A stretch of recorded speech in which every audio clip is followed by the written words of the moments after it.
a remarkable material culture of male smoking atmosphere, one which includes the smoking suit or the smoking jacket, even the smoking room. Men smoking was this very pleasurable activity, one that took time. Fire up the tobacco, objects of luxury, the smoking suit, the smoking jacket, silk, satin, clothes that will be donned to obviate the smell. High class, upper class, and the gentry that could afford them took smoking very seriously as a pastime. So smoking rooms were essentially designated for smoking only.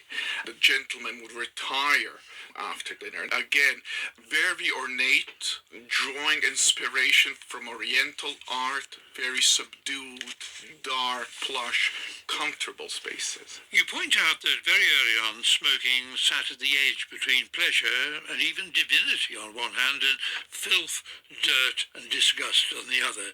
Smoking could, well, in short, conjure up very different atmospheres. Ever since its introduction in the mid-16th century, as the story goes by Sir Walter Raleigh, smoking has always had this very ambiguous position. In one of the most famous anti-smoking accounts of King James's counterblast to tobacco, he describes it as vile and stinking, loathsome to the eye, hateful to the nose, and harmful to the brain. So a lot of the history of smoking is precisely negotiating these moments, this atmosphere of luxury and pleasure and reverie on one hand, and its very pungent sensory realities on the other. Some of the very first cigarettes that got advertised to women in the early 20th century were perfumed cigarettes, cherry smelling, not unlike today's vapes. So obviously there's a very strong gendered and class element. You are looking at the atmospherics between smokers and non-smokers in the workplace as well. Tell me about these toxic work atmospheres. What was going on here? It's easy to take for granted our knowledge of the dangers of secondhand smoking today, but I look at a very specific moment in time where these discourses were only emerging. A lot of the academic work on smoking, unsurprisingly, deals with the histories of smoking and smokers. I wanted to look at what happens with non-smokers that find themselves in environments saturated by smoke, and how do they go about resisting it, trying to reclaim some fresh air. These atmospheres became toxic both on a molecular level, the medical side of things of being harmful, but also on the level of interpersonal relationships where non-smokers, and these were for the most part women, tried to assert themselves, which was not taken kindly by the smokers of the time or their line managers. I mean, these were real struggles. Absolutely. Now, I've got a BBC News clip here. This goes way back to 1957. The reporter asked people how they felt about an experimental smoking ban for 2 nights in 2 cinema chains. Well, in my opinion, I shan't go to any cinema that they don't allow smoking at all. I don't think that most of the public will go. 9 out of 10 people enjoy a cigarette, and I'm one of them that do. Are you a smoker? I smoke occasionally. You know about this ban on smoking next week? Yes. What do you think about it? Well, I think it's an excellent idea. Will you go to the pictures on the nights when you can't smoke? I certainly will not. Why not? Because I'm a heavy smoker and I like to enjoy the picture with a smoke. Thank you very much. Would you go to the cinema if you weren't allowed to smoke? No, I wouldn't. Why not? Well, because I enjoy a cigarette in the pictures. But it bothers some people smoking. Well, if it bothers them, they didn't ought to go to the pictures. Thank you very much. Well, not much enthusiasm there for even a limited ban amongst those mainly male cinema goers. The harms of second-hand or passive smoking went uncovered, in fact, till several decades later, leading to a smoking ban in enclosed public spaces in 2006, first in Scotland and a year later in Wales, Northern Ireland, and finally England. And the pub was surely the public space most associated with smoking. So, Ivan, what was the impact of the ban on the atmosphere of the pub, according to your research? even before the mandatory ban, there was a number of voluntary bans across different establishments, cinemas or cafes or restaurants. But when it came to the pub, that was seen as the smoker's last refuge. The atmosphere of the pub that was recollected in a lot of the letters and diaries I looked through in the immediate aftermath mentioned a feeling of loss, that pubness, which was one and the same with smoke, would be lost. As soon as the ban gets instituted, smoking doesn't disappear. It moves into the smoking shelter, this now notorious place full of cigarette butts and ash, or it moves outside on the pavement, so it allows for a spillover of the pub and the pub atmosphere onto the street. It would be wrong to feel too nostalgic or over-romanticize it, because a great deal of the non-smoking as well as the smoking population reflected very positively. Suddenly, different smells became to dominate the pub now that smoke was gone. The BBC reported shortly after the ban that the UK dry cleaning industry suffered a big blow simply because people could now go to the pub and leave without smelling of smoke, having their clothes and hair soaked in that. In 2023, I think it was 11.9% of adults in the UK were current smokers, a huge reduction, of course, since the 20th century. Vaping, or e-cigarettes, which allow you to inhale nicotine in a vapour rather than a smoke, that's emerged as an alternative, recommended by the NHS to those who want to stop smoking, trying to cut down. Your book concludes, interestingly, with an analysis of the atmosphere of vaping. You find some surprising continuities. What kinds of continuities? A lot of the early designs of these e-cigarettes mimic the design of the old cigarette. But not only that, a lot of the initial numbers of e-cigarettes users were past smokers. And the very technology of it is very much reminiscent of cigarette smoking. The inhaling of the vapor, the exhaling, the sensory motor cues. But at the same time, there's also very stark differences. There's new atmospheres that emerge. Anyone who has ever smoked can remember that moment of waiting for the bus and having just lit up a fag, see the bus coming, and being engaged in that perennial conundrum. Am I going to stub out a half-smoked fag, or am I going to wait for the next bus? Smoking became incongruent with everyday rhythms of public transport. With vaping, this is no longer the case. The vape, the e-cigarette, is always in this kind of standby mode, ready to stop and start. Whereas the cigarette could be seen as a kind of emblem of modernity. The e-cigarette is kind of its almost postmodern answer. Ivan Markovich, thank you. And thank you all for your emails. I was particularly pleased to hear from Michael Parker, a nephew of the Sam King, who was mentioned in last week's programme, which included research on the Windrush generation. And Michael reminds me that it was the then Conservative MP Enoch Powell who actually invited people from the West Indies to help the mother country combat its labour shortage. Please note, he added, that this is rarely mentioned when recounting Enoch's exploits and his rivers of blood speech. Well, thanks to Michael and others who wrote to me at thinkingaloud@bbc.co.uk. Now, my long-term fascination with cigarettes was far from being ethnocentric. I still vividly recall the exotic cosmopolitan pleasure of smoking Gitane and Gauloise. You know, I can still see the blue packet and the picture of a winged helmet, wasn't it? But until now, I had little knowledge of a nation that by the end of the 20th century smoked more heavily than most other nations in the world. Well, time to turn to my next guest. She is Tricia Stark, Distinguished Professor of History at the University of Arkansas in the United States and author of Cigarettes and Soviets, Smoking in the USSR. Trish, you chart the history of the Soviet Union through the prism of smoking. What makes it such an interesting case study, well, compared to smoking in the West? At base, burning nicotine smells and tastes of burning rubber. And so capitalism has been working to mitigate that awful first impression that those of us who have smoked remember from our first cigarette. And so we've had marketing, we've had packaging, we've had industrial design and the movement towards flavors, like Yvonne mentioned.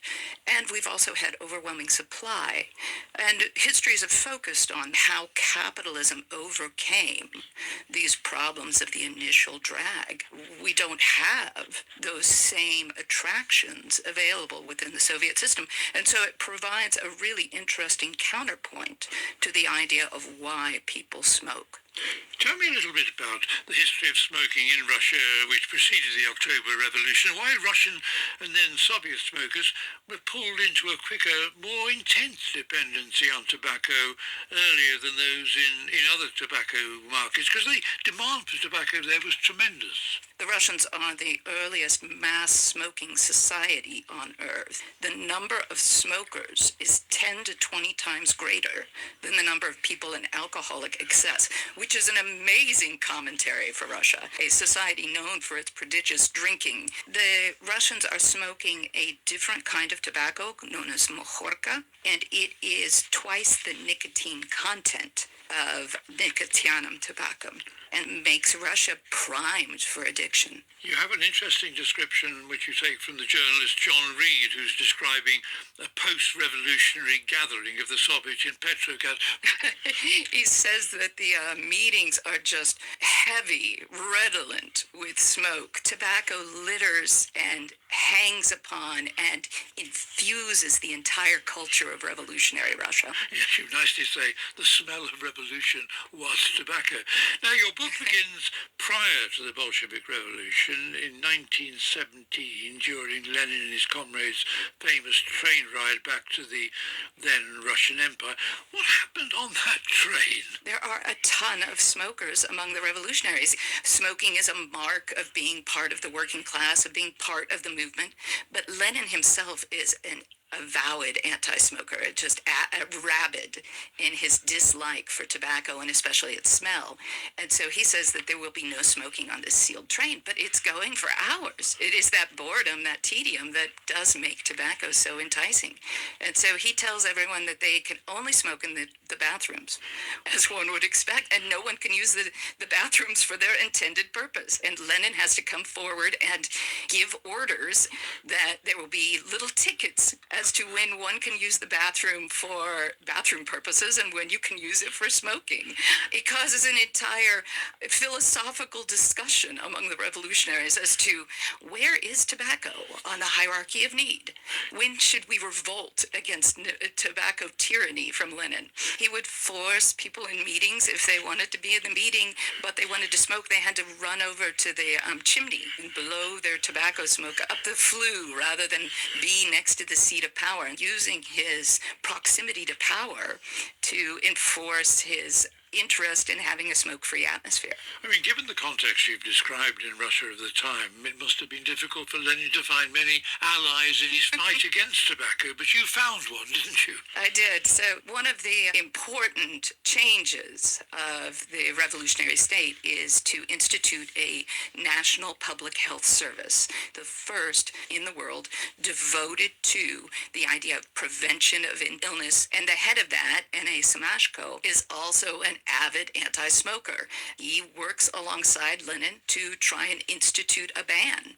But when the rubber comes to the road, Lenin leaves Semashko out to dry. He sides with industry and allows tobacco to continue to be produced in the revolutionary state. Lenin, as you know, was not a fan of advertising, called it a diseased excrescence of capital. But the new economic policy that came in after the Revolution and Civil War necessitated a return to small-scale capitalism.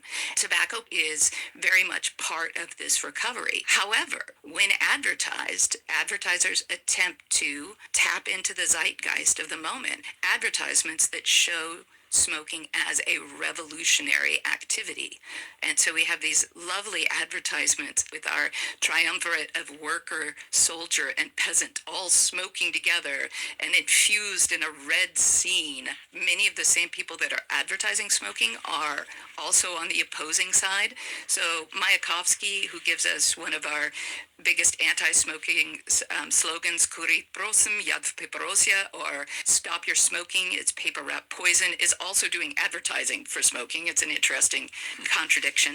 But his anti-smoking slogan goes to the root of that earliest anti-smoking message, which is nicotine is poison, and this poisonous atmosphere is hurting your nerves and the nerves of those around you, because there is a huge cultural anxiety over what is seen as a wave of neurasthenic disability in the 1920s that is hitting males in particular, is all very Soviet science in its essence of the problems of tobacco. When the Soviets began to oppose tobacco, the way they did it differed from the manner adopted in the West. What was the difference? Trying to create an anti-smoking culture with sanitary propaganda, posters, pamphlets, movies, agitational plays that would be put on to talk about how one should not be a smoker, and then would have the audience vote on whether one should smoke or not. Ways to try and change public opinion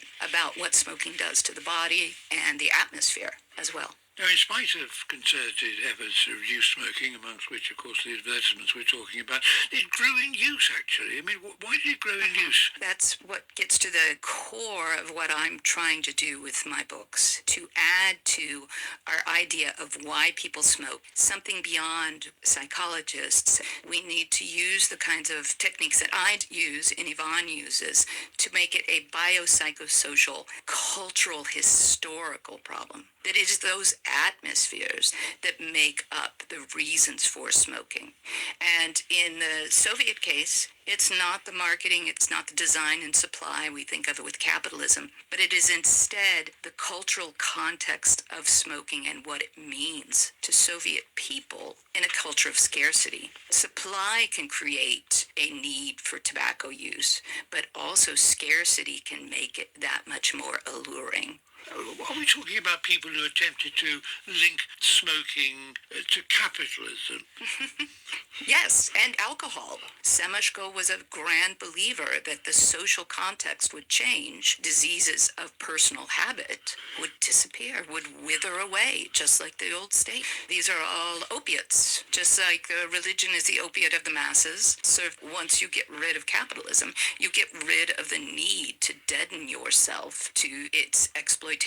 Talking of capitalism, one of the first Western industries to break into the Soviet market was tobacco towards the end of the Soviet Union in 1991. Tell me about this transformation. I got into millions of documents that were internal to the tobacco industry. The plans specifically of Philip Morris, they were entranced by the scarcity and the mass demand for tobacco that was not being fulfilled by Soviet industry.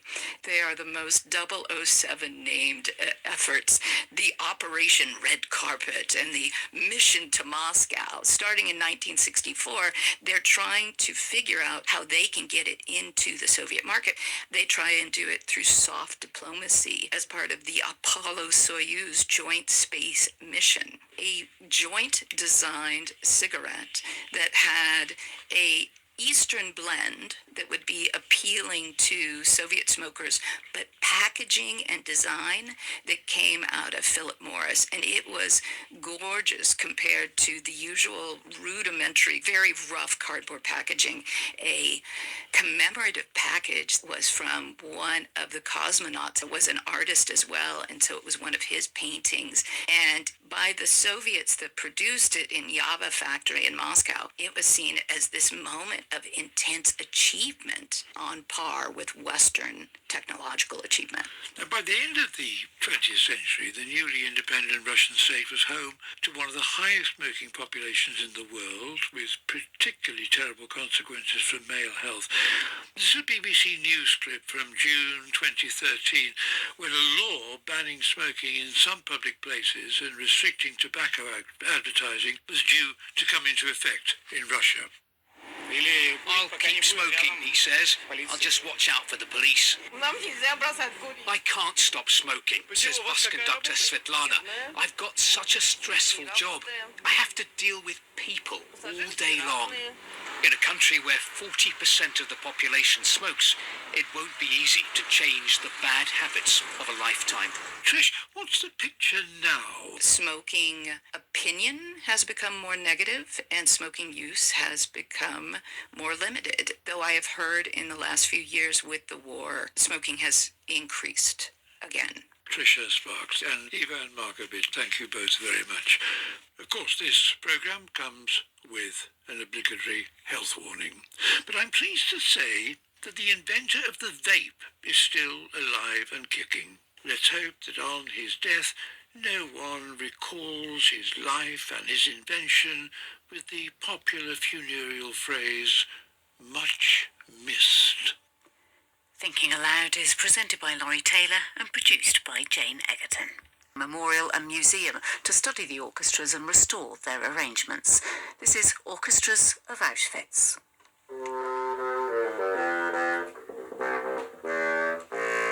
This always was my first instrument, so in fact I started on the flute. There was something about this large plank of wood that was my calling. It's just dried up in that very short amount of time. The bassoon is in fact an endangered instrument. I've been playing it since I was, 10 or something. I actually started composing almost immediately as I started to play the flute, and to be honest, I had very little idea about what I was doing, but I was just compelled to explore, and during that time I began to write little pieces for myself, for some of my friends to play, and gradually that began to develop and take over. Check the voicing. At the age of 19, I founded a orchestra. Maybe not that one? Maybe that one. And at that stage it was called the Constella Orchestra. It comprised principally of my friends from university, and we needed something to do in the holidays. And so I thought it would be interesting to set up an orchestra. And we began quite humbly doing concerts in a church, but gradually things built up and got bigger, and now Constella is essentially behind everything that I do. So often I just have to sing as well.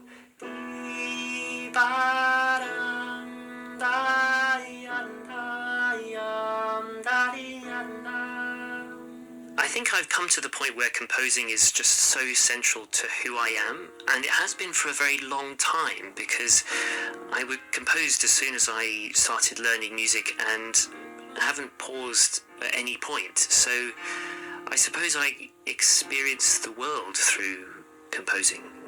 It is who I am.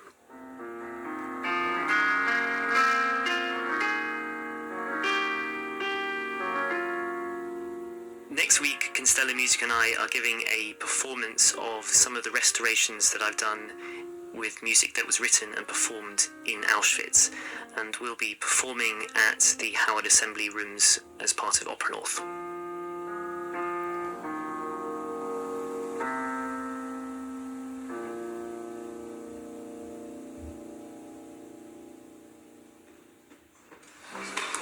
So, just say a few things about how the concert's going to work. So, this is essentially a kind of lecture recital.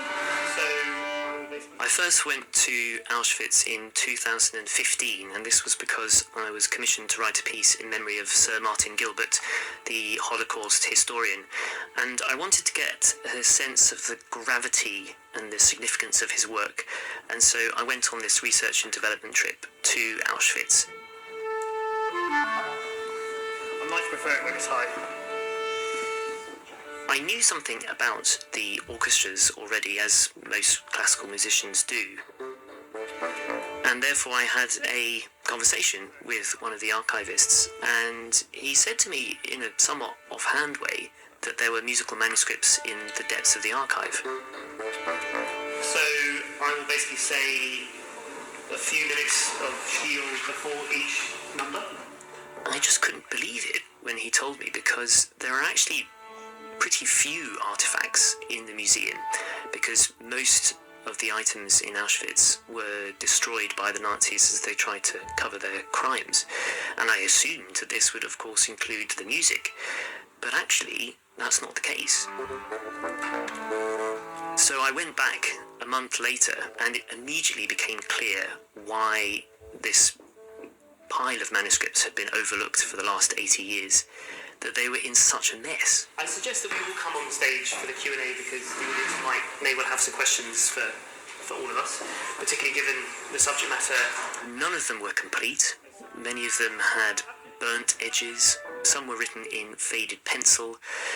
And so it's sort of the musical equivalent of several hundred jigsaw puzzles, all mixed together with countless pieces missing.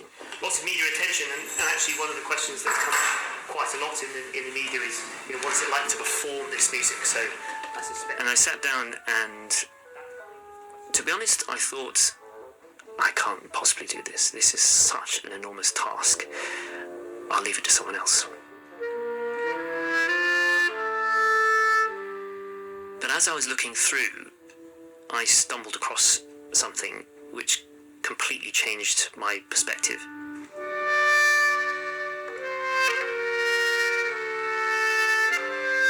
It was an unsigned, unfinished compositional sketch. It was written in handwriting identical to mine.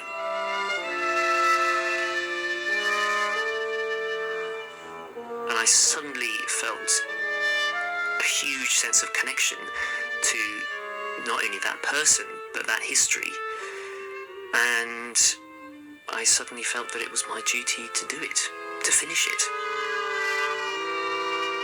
So 10 years on, here I am.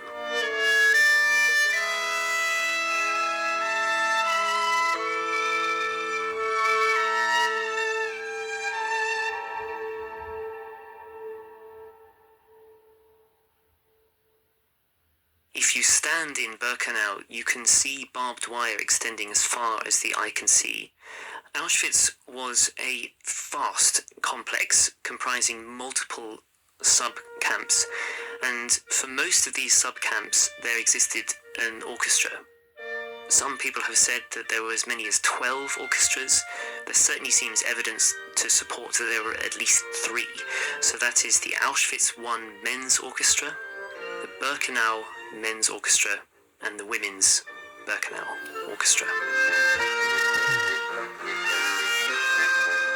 The principal role that the orchestras had was to play marching music, and this would enable prisoners to march in time with the beat of the drum as they went out to work in fields and factories. The orchestras also had to play for SS parties, for the openings of new areas of camps, and also on occasions give concerts on Sundays as well, which was principally for the SS. The recruitment to the orchestras of Auschwitz was usually incredibly haphazard. It was often by chance that someone had a conversation with someone else, and that led to them being recruited to the orchestra. If you arrived with an instrument, that would often help, but it didn't necessarily mean that you would be granted a place in the orchestra. In many cases, instruments were acquired from outside of the camp and imported in. Even the piano that was used in the Auschwitz I Men's Orchestra was actually retrieved from the river and dragged up and repaired. It must have sounded awful. Much of the music in the archive relates to German canonical music, so Mozart, Beethoven, Wagner. As well as pre-existing music, some of the prisoners were able to compose their own pieces of music. There are essentially less than 10 original compositions.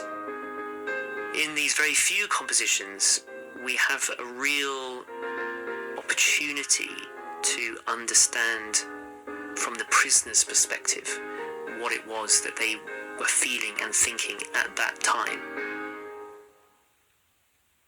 Some of the musicians took incredible risks during their public performances, and they wanted to convey a message to their Polish comrades. And so what these musicians would do would weave in Polish melodies into the music that they were playing. So this would include St. Mary's Call, which is a bugle call associated with Polish resistance.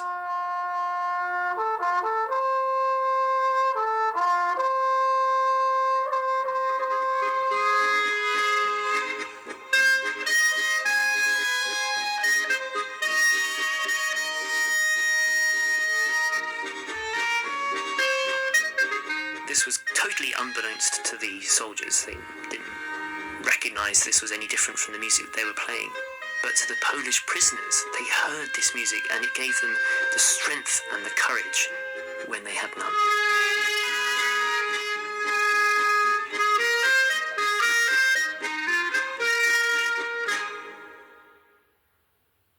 The orchestras of Auschwitz were far removed from what we understand as an orchestra. Usually we would expect to see a large body of strings, 2 of each of the woodwinds, some percussion, but actually the orchestras of Auschwitz had just a few strings, several accordions, mandolins, recorders, and all of these instruments are not standard in our orchestras today. And so what I've had to do to try and understand what the piece would have sounded like in Auschwitz is to firstly recreate the full score from the parts, research exactly what instruments were available at the time, re-orchestrate the music for that ensemble, and then play it. Sie fragte mich, ich sagte ihr, ich kann Klavier spielen. Daraufhin sagte sie, also ein Klavier haben wir nicht. I spent a long time reading, finding archives of video testimonies, of oral testimonies. I saw this bunch of people there, with most peculiar instruments. I mean, you mustn't think in terms of proper orchestra. I mean, there were people with mandolins and guitars and a few violins and a couple of accordions. The process is incredibly convoluted.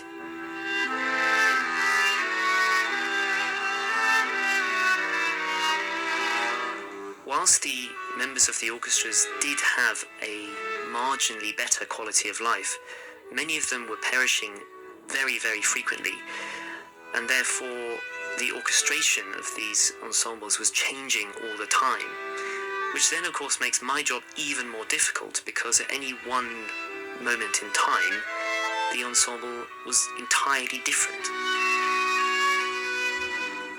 I was the most interested in the compositions where I could be more of a composer, less of an academic, and that I could do the much more difficult job of writing in the style of the composer of whichever manuscript it may be, find out which instruments were there at that particular time and compose the missing gaps, and in some cases complete where the composer was not able to finish. Yeah, just now turned up the mic and I'm closer to it, so...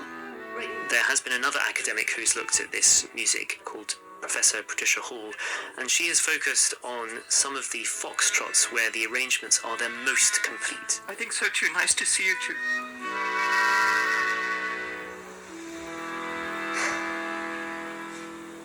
It might be confusing to imagine what restoring music from a concentration camp, and specifically these dance band pieces, involves. What I'm trying to accomplish is to replicate the sound as closely as possible to how these pieces sounded when they were performed in this setting for these Sunday concerts for the SS.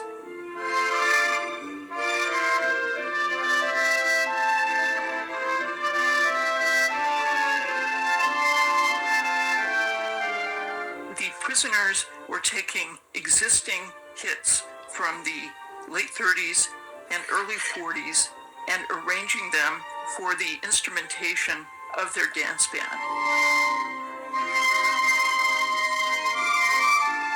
The first piece that I studied, Die schönste Zeit des Lebens, the most beautiful time of life, had what was for me a very bizarre instrumentation. I'd never seen an ensemble that had 9 violin parts and, 1 viola part and a trombone and a tuba. My expectation would be that this piece was going to sound authentic after I made a score, but it was going to sound bizarre with this odd combination of instruments. So I was extremely surprised when I heard this piece for the first time, and it sounded absolutely beautiful.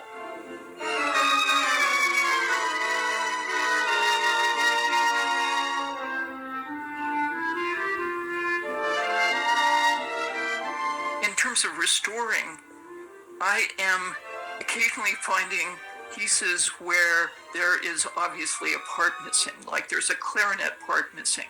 So occasionally I have to go to another archive and track down a published version of this piece that has that missing part in it, so that I felt confident that I could restore that piece to maybe not exactly how it sounded in the camp, because we'll never really know, but as close as possible to that sound. So I think of Leo as taking the more challenging end of it, approaching these pieces that are not so complete. Each of the orchestras had multiple copyists who were writing compositions and arrangements for the orchestras. What's fascinating is that in most cases, these manuscripts are not signed. The initial manuscripts that I worked with for the piece, The Most Beautiful Time of Life, had prisoner numbers written. And this was a fairly rare occurrence. One was 5131, one was 5665. I was able to identify exactly who the copyist arranger was and learn information about him. Another surprise for me was that one of the copyists did not sign his prisoner number, but he took the time to make a symbol of a bird at the beginning of the manuscript, and I was extremely touched by this image. Recently, the Dachau Youth Orchestra, which is made up of German high school students and some college students, performed at the memorial, and they decided that they wanted to have pins made of this image of a bird, and all of these orchestra members are wearing this symbol of a bird while they're performing. I think this is just an incredible way of associating the music with the individual, because what the Nazis sought to do was to dehumanize everyone, to give them the same uniform, to shave their heads, to treat them in ways beyond words. And through these arrangements, the musicians had this incredible opportunity at that time to find some way of expressing themselves, even when they had to do arrangements for this popular German music for these parties. It allowed them to have a sense of purpose, a sense of focus, and that enabled them to do the most daring act they could in Auschwitz: survive.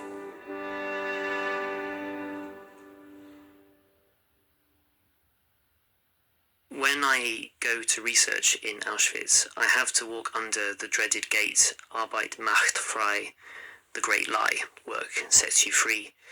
And then I go to work in one of the barracks.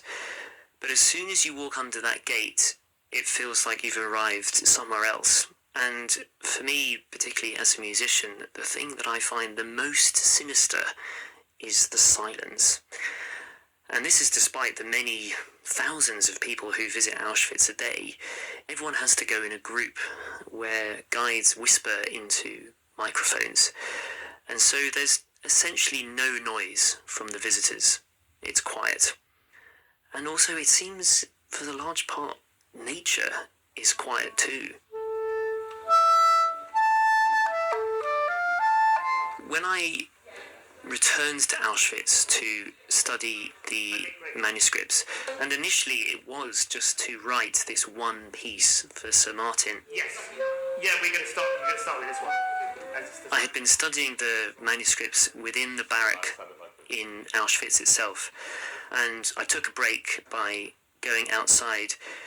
And at the time I just felt the enormous weight of the task on my shoulders. How on earth can I do this work? What on earth can I say musically? So, this is the very beginning, which is, about 30 seconds or so of blackbirding. And then the answer came in the most surprising way, which was a blackbird. And it appeared to be stuttering, as if unable to sing in this wretched place. Well, that is quite quiet. And of course it was clothed in mourner's black. And then suddenly it seems that the blackbird found its courage and it was able to sing. And that in turn gave me the courage. And I wrote the piece. No, so if you go to the right, are you very low? Yeah, so you're the second.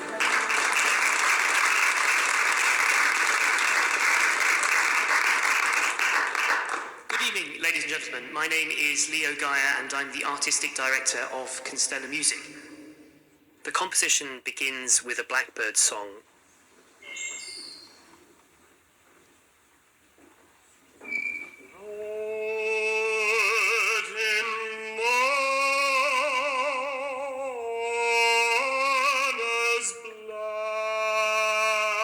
Following the blackbird, the voice comes in on its own. My name's Ed Ballard. I'm a professional singer. In Ed's first entry, he is in a sense actually singing a poetic iteration of how I felt during the journey of writing this piece. And so he sings about seeing a blackbird in the same way that I saw a blackbird in my very first trip in Auschwitz. And he also goes on to sing about what we might find in this music. A soul's shadow, a glimpse into what a prisoner was thinking at this particular moment in time.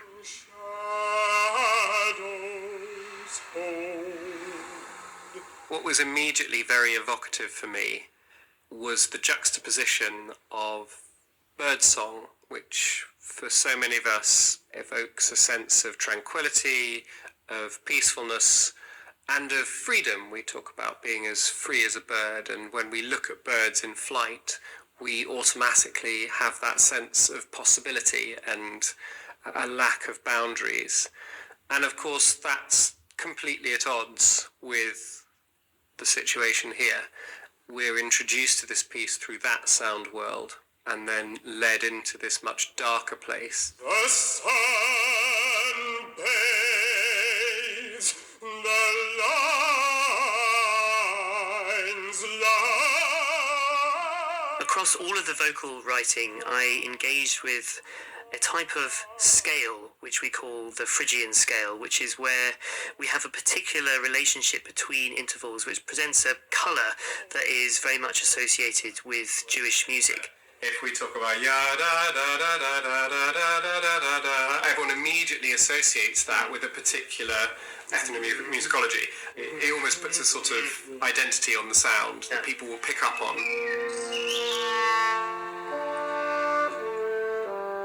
There's a little bit of a personal connection for me to this music.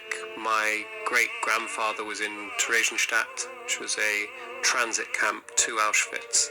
Theresienstadt, we have a lot of music left by prisoners who were there, so there is a very strange feeling performing this, that music like this written by prisoners was something that he most likely would have experienced. So that feels quite raw, quite tangible. That echo feels very strong. Auschwitz, let this place live out time's test and fall never, so that we do not forget and repeat it not again. It's incredibly unusual for instrumentalists to speak brick wall shuts, close. The fact that we all then stand as we speak our lines, Auschwitz. and we stare out into the audience and say, Never again. Auschwitz, never again. It's almost like we're holding the audience to account. This is something we all have to do and have to acknowledge. And every time I've performed this piece, the audience remains silent for a very long time before anyone has the courage to start applauding.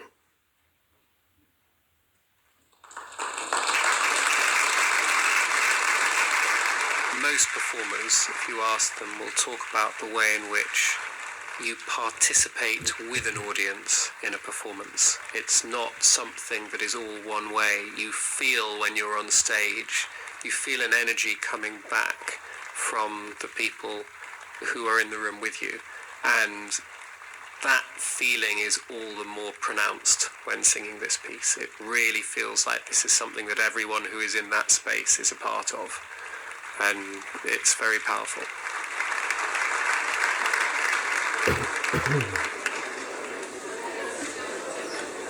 For me, I think that music is a way to communicate, and the communication transcends all the time that's passed since then. Yeah, it evokes a lot of emotion. It's a fascinating project, and we really thought we ought to come and listen to it, actually, because it's a universal thing, isn't it, that we're learning about, and it's a lesson for everyone. I lost a lot of family in the Holocaust, and my mum grew up around Holocaust survivors in the family, so I thought it would be sort of positive to come and listen to music that has sort of resistance elements within it. In Yiddish, there's this phrase called "Wir willen sie überleben," we'll outlive them. And it's become sort of almost a common protest thing across like multiple cultures, so that to me, it was kind of a big deal.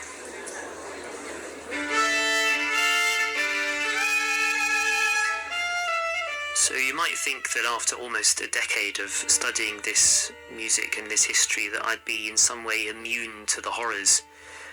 But I've actually realised that it's got worse. That as I've become more knowledgeable, the weight of the history has become heavier and heavier, to the point that when I was last in Auschwitz, I had a splitting headache for the entire duration, and it only cleared when I left. Okay, little one, are you ready for your bath? And in fact, I've been very grateful to have welcomed my daughter into the world a year ago, which was right at the moment that I gave the first performances of this music, and to be able to escape from the music and focus on new life was a very fortuitous opportunity of which I'm eternally grateful. Of course, one of the things that I've been reflecting upon is, who am I to do this work? I'm not Jewish, Polish, Romani, or descended from any other person or group who died in Auschwitz. But I am human, and I feel that the Holocaust was the greatest tragedy that humanity unleashed upon itself. And I don't want to live in a world where such evil can rise again. Right, you need to wash your hair because we went swimming.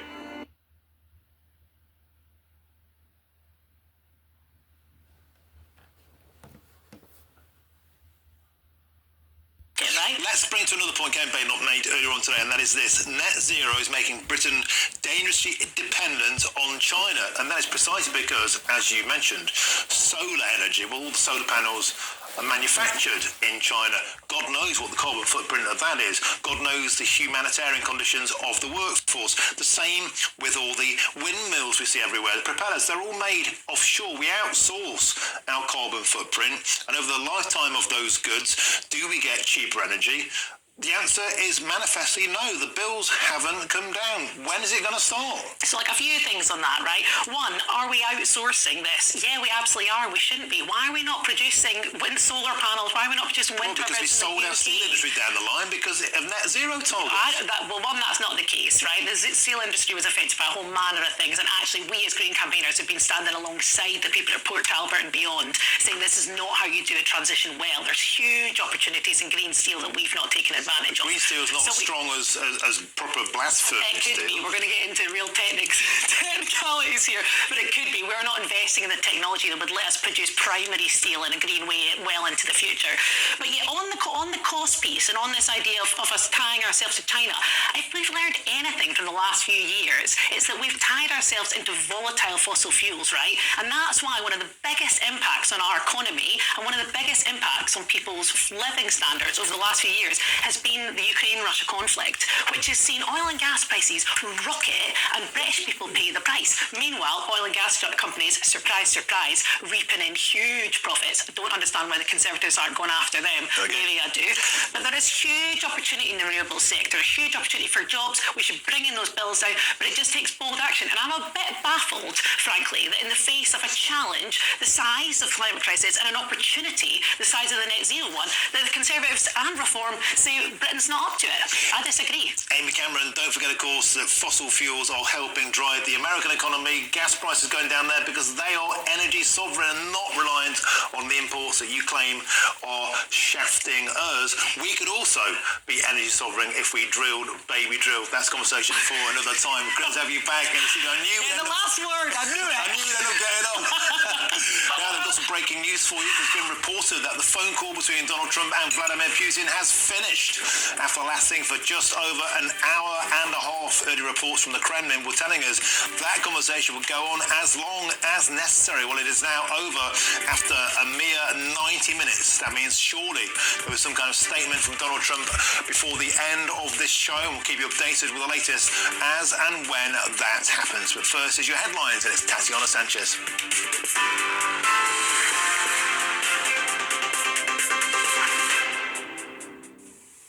Martin, thank you and good afternoon. The top stories. The Prime Minister says it would be morally bankrupt not to reform the fundamentally broken system after the Work and Pension Secretary unveiled a crackdown on benefits aimed at saving £5 billion a year by 2030. The pair are now facing backlash. Liz Kendall says the eligibility criteria for disability benefits will be narrowed in a bid to slash the money from the welfare bill as she promised decisive action to fix the broken benefit system. Ms Kendall also said the number of new people claiming the personal independence or PIP payment is not sustainable. She said the government will not freeze PIP, as reports have previously suggested, but instead make it harder to qualify for it from November next year. Conservative leader Kemi Badenoch says it's impossible for the UK to meet its net zero target by 2050, a goal set by a previous Conservative government. The UK is legally committed to reaching net zero by 2050 under a law passed by former Tory Prime Minister Theresa May in 2019. Well, in a speech today, Ms Badenoch said net zero cannot be achieved by 2050 without a serious drop in our living standards or by bankrupting us. The Conservative leader did not set out an alternative target date, but said she would consider doing so if her party found a better way of delivering net zero.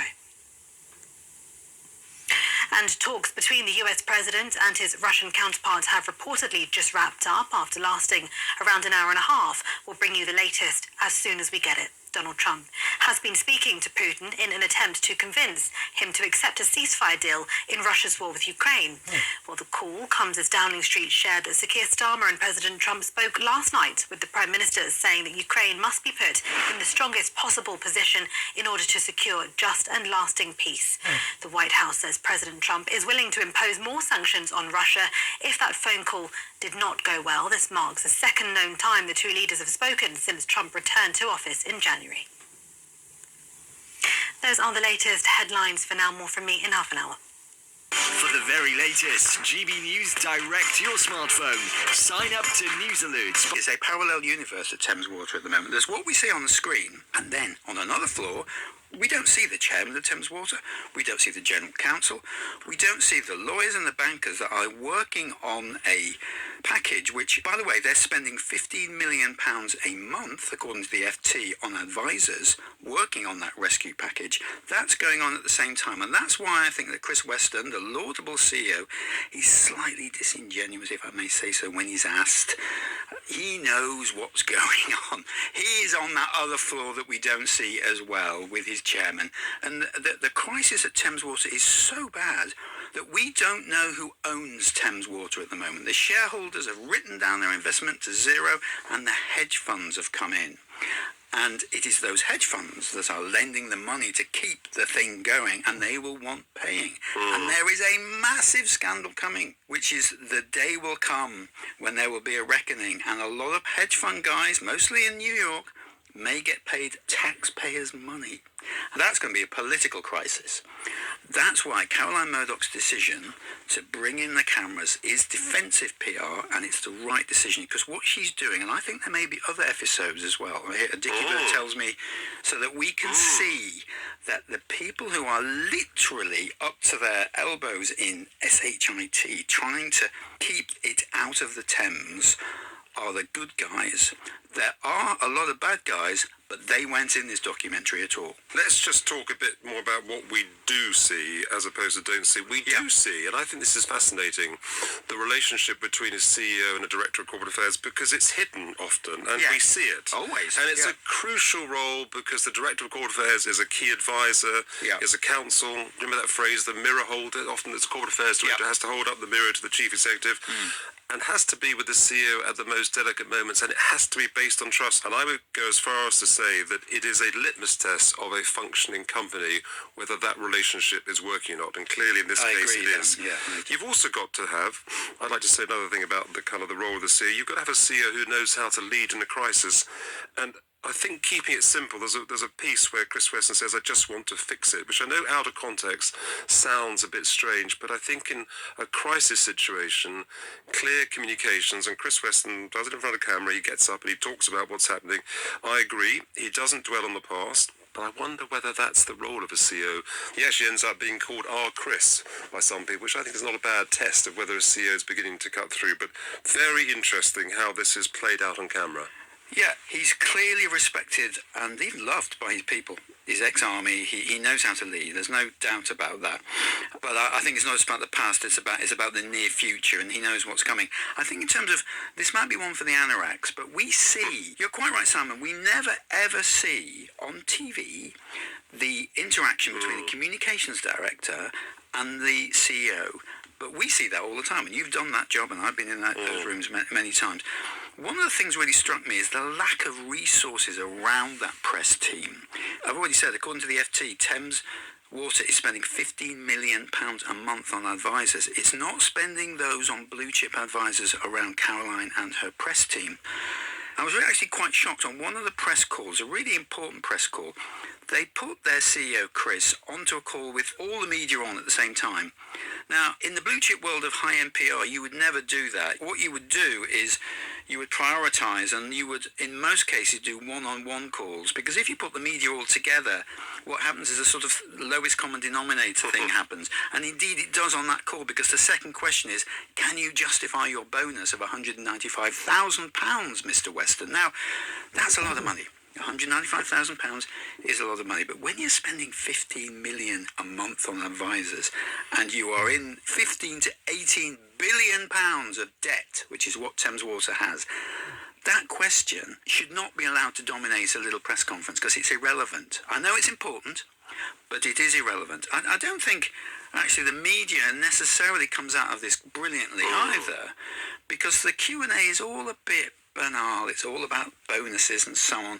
I'll tell you what the big picture is. The hedge fund, which is taking a position in BP, called Elliott Management, and we talked about them a few weeks ago on this podcast, is the same hedge fund that is taking a huge position in Thames Water. Elliott Management, based in New York. The shareholders of Thames Water have gone. They've disappeared. They've written down their investment to zero. And the hedge funds have come in and filled that space. That's the story. Now, I get that in the FT. I don't, and maybe in the Sunday Times and the Times, but I don't get it anywhere else. All I get are stories about bonuses, and understandably, about, shit going into the river. And I understand why that is a story. But, the way the media is configured in the UK, it allows this story to play out in quite a tabloidy way, dare I say, and we don't get to the real point. And that concerns, because when we do get to the real point, the country is going to wake up and ask why billions and billions of taxpayers' money is going to the hedge funds. That may happen, folks. You heard it here first. But you shouldn't hear it first. You should hear it. You should know about it. You should know about it, folks. Let me just come back on that point about the press calls, because you make a very interesting point. I mean, let me just give you a slightly different view. It's just based on having, seen and worked with teams in places like Buckingham Palace and Number 10, where there's a huge amount of press interest. Yeah. When you have a story as big as the Thames Water story, it's sometimes just regrettably impossible to do everything as a series of what are called one-to-one calls. And I don't know, because we didn't see all of it, but my hunch is that if you have so many people queuing up to ask calls regrettably, and they do talk about tactics a bit, don't they, saying only have one follow-up. I think your point is absolutely right. In an ideal world, that's what you want. But I think when you're living through this kind of situation, you have to take it all on the chin.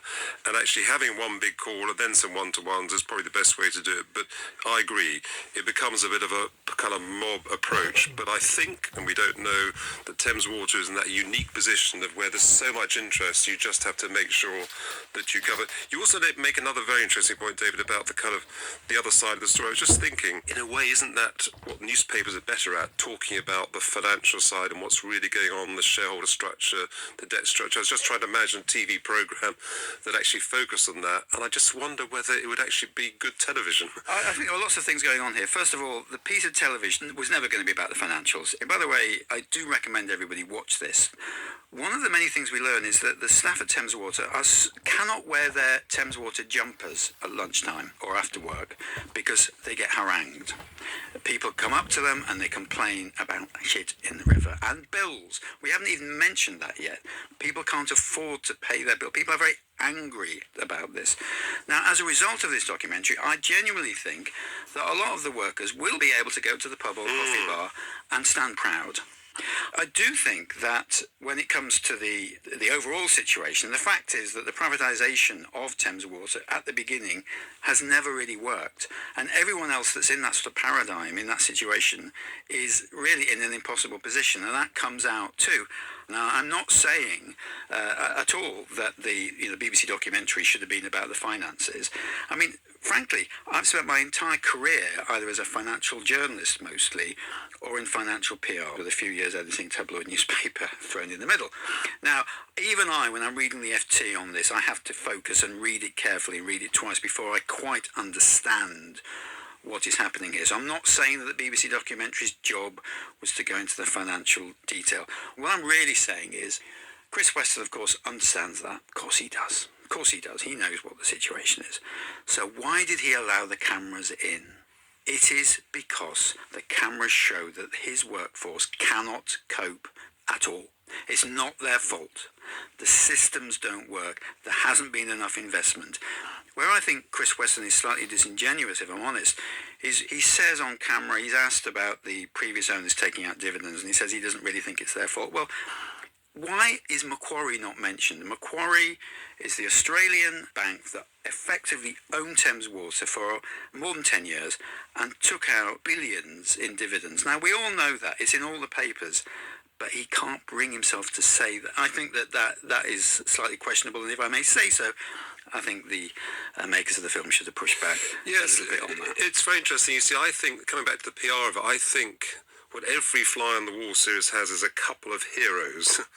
In this case, I'd like to shout out Josh, who actually is the manager of the Mogden Waste Site, and he runs a group of men a lot older than him with great emotional intelligence and leads from the front, even shoveling the brown stuff itself. But he wasn't the only star, was he, David, in terms of people doing real day-to-day jobs? I mean, what's really striking is the women at Thames Water, the COO Esther Sharples, I think she's called, and a woman called Tessa, who's the director of Waste. Senior women that are there with a high vis on, all hours God sends, literally doing the dirtiest of work. And then the hero for me, is Bob. 30 years of sewage, Bob. He's been there his entire career. But the worrying thing is, going back to the financial problems of this company, if this deal goes the wrong way, the pensions of these people like Bob, are at real risk. And that's what I mean about the peak of the story has not come yet, and that's why it's important we see inside and we know who Bob is. Whoa! Can I get in? Get in! Everything's computer. People should be going wild, and They love the product, but they want to penalize them in a economic sense, and I just think that's very unfair. So I just wanted to make a statement. I'm going to buy one. Now, here's the bad news. I'm not allowed to drive. That was the spectacle of the President of the United States trying to sell the world a Tesla. For those that may have missed it, Donald Trump turned the White House into a car showroom with Elon Musk in attendance. Would you, ladies and gentlemen, buy a new car from this man? Well, Elon Musk must be hoping so, because the reason we're talking about this is that Tesla is in a major crisis. The share price has dropped 40% this year, and there is mounting evidence of a collapse in demand for Teslas in most markets all over the world. In Germany, for example, demand has dropped 77%, with the German press reporting that one of the main reasons for that is Musk's endorsement of the right-wing party, the AfD. As we sit here today, Simon, the Financial Times is reporting this morning that short sellers, they are the people who gamble that the share price will fall, have made $16.2 billion shorting Tesla stock. One of those hedge funds that has been doing that is run by a guy called Per Lekander. He told the FT this morning that, and I'm quoting, Tesla has a very strong brand value and Elon has managed to totally destroy it. Musk is on the wrong side of his buyer's ship. It's not people with cowboy hats who buy Teslas. You could also say it's not people with MAGA hats either. The reality is, Simon, there's a real problem here. Now, what's going to happen? Can Musk be ousted from his own company, and what kind of PR disaster might that be? Well, the reality is that although Musk has 12.8% of Tesla, there are 3 or 4 huge American pension funds in there. Vanguard has 7.5%, BlackRock 4.7%, State Street 3.5%. Now, to put that in some context, Simon, in America, when you retire, you draw on what is called your 401k. Here we would call them pensions. Now, Vanguard is one of the biggest 401k companies in the US, and because of its investment in Tesla, it has lost $38 billion. $38 billion in 3 or 4 months. Now, those guys are going to be looking at Tesla and they're going to say, we want him out. Now, here is the big PR question, the one that we must talk about, and that's this. If Elon is ousted from Tesla, will people buy Teslas, or will they still associate the brand with Elon Musk? That is a multi-billion-dollar question. No, you're right. This is a podcast about PR, and I think the big PR issue that we should talk about is if you were inside Tesla now, I'm not sure they have a communications department, let's assume they do, how would you go about, because this is why it's interesting from a PR point of view, how would you go about telling Elon Musk that there is or isn't evidence that your reputation is affecting the sales of the cars? Now, I think you and I have both been in situations where we've had to try and deliver bad news, and all you can really do is to rely on the facts. And I don't know how they do it, but they've got to find a way of actually showing Elon Musk that actually his own reputation is affecting what is, after all, let's be honest, a market-leading brand. It created, in a sense, the electric car market. And to your very good point, if a founder does go, it's very bad news sometimes. And when Steve Jobs left Apple, the business almost went bust subsequently. I'm not saying that would happen if Elon Musk left, and we're not talking about business, we're talking about PR, but I just think the PR of a founder leaving a company he or she has created is mega. And if it was to happen, we will definitely be talking about it again, won't we? Well, Tesla was founded by 2 other guys, and he went in 1 year in, so he didn't actually set up this company. I think we should remember that. The fact is that people are boycotting Teslas because of him. It's happening in every major market in Europe and indeed in the US, where sales are down 50%. It's clearly because of Elon Musk. And his PR people aren't going to tell him that because he fired them all. There is no communication function at X, i.e. what was Twitter, or at Tesla. There is investor relations, and no one's going to tell Musk. I mean, no one's going to go into a room and say to Elon, boss, it's all down to you. But clearly the president understands that, which is why he's trying to sell Teslas on the White House lawn. You know, what's actually going to happen here is that people are going to tell Elon to get out. Our Vanguard are the shareholders. And he will have to listen, Because if you own 7.5% of the stock, if you don't get what you want, you sell. And if Vanguard and BlackRock and the others sell, then the share price will collapse entirely. What we've got here is we've got a company and a brand that is collapsing because of Elon Musk. And then we've got a complete climate of fear at Tesla. And the idea that anyone in Tesla is going to speak truth to power. I mean, let me tell you a story. Here is what happened last week. Tesla executives actually wrote to the Trade Department in Washington complaining that Trump's tariffs against China would result in tariffs against them and would kill the business. That letter's quite normal. Lots of people are writing letters to the Trade Department at the moment. But do you know what? Nobody signed that letter. Nobody at Tesla would sign the letter, and it turns out somebody told the FT, and I'm quoting directly, nobody at this company wanted to be fired for sending the letter. That is no word of a lie. Now, when you have a culture like that, I'm afraid you are cruising for a bruising. And I think this crisis at Tesla is going to mount and mount and mount. I think Musk will go. But as I said at the beginning, the big PR question now, after he goes, is will the brand rebound? I accept the cars are brilliant, but do people want to be seen in a Tesla in Europe, in the US and Australia, around the world at the moment? That is a big question. Ultimately, PR is about the quality of the brand you're representing. And if the Tesla product, in my opinion, is good enough, I think that will come through. And that's why PR is so important. It's about the reputation of the brand. And whatever you say about Elon Musk, the Tesla brand has created an identity for itself, and that's what's going to be tested. I accept some of that, but it's PR that's killing Tesla. It's bad PR, and the bad PR is Elon Musk, and that's the problem. Tyrone Mings or Rio Ferdinand? Rio's going to kill me. Tyrone. Let's carry this on. Let's carry this on. I'm going to make this worth your while as well. Zinedine Zidane and David Beckham. Oh, that's going to hurt. Bex. I think just.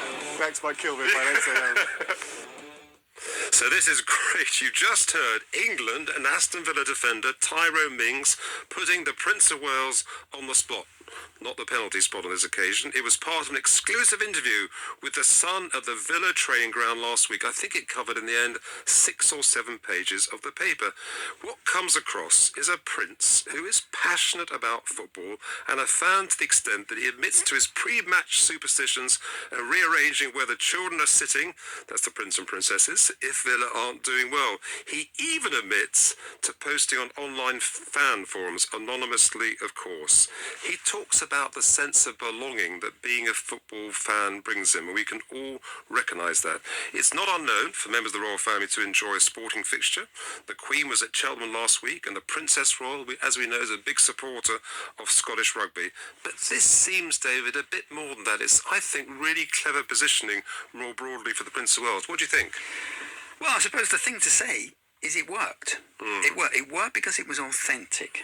You know, we can see that Prince William really is an Aston Villa fan. I sometimes wonder how that team was picked, because if it had been Liverpool or Manchester United or Arsenal or Manchester City, it would be a bit controversial because a lot of people really hate those teams, whereas a lot of people, people like Villa. So it was a good team to pick, but he has become, without a doubt, a proper fan. So I buy all that, but it was a risk. Here we've got Prince William talking to the Sun. There are a lot of people that think that's controversial. I obviously used to edit that paper, but there are a lot of people that would think that was controversial. It works brilliantly. They did 7 pages. When I looked at it, I thought, that's quite a lot. Then I began to think about it. It's interesting that Victoria Newton, who is the editor of The Sun at the moment, has built her own reputation to a level where the palace feel comfortable doing this. None of us question that Prince William has become a proper football fan, a proper Aston Villa fan. So it allows him to talk to the Sun and therefore the country about something he loves, and that is wonderful, soft power. Basically, I think it works really, really well, and I think it's a really interesting use of his love of football. Yeah, I agree. And here's a little insight. There is a traditional, apparently, connection between Eton and Aston Villa. And if you go to Eton, apparently, you're more likely to support Aston Villa. But here's a little story about that, because I think, David, you and I'd agree you have to be very careful of what we call fandom. And David Cameron, another Etonian, had what he called brain fade when he confused, wait for this, West Ham and Aston Villa in 2015 during the election campaign. He said, I'd rather you supported West Ham, which is odd if you're an Aston Villa fan.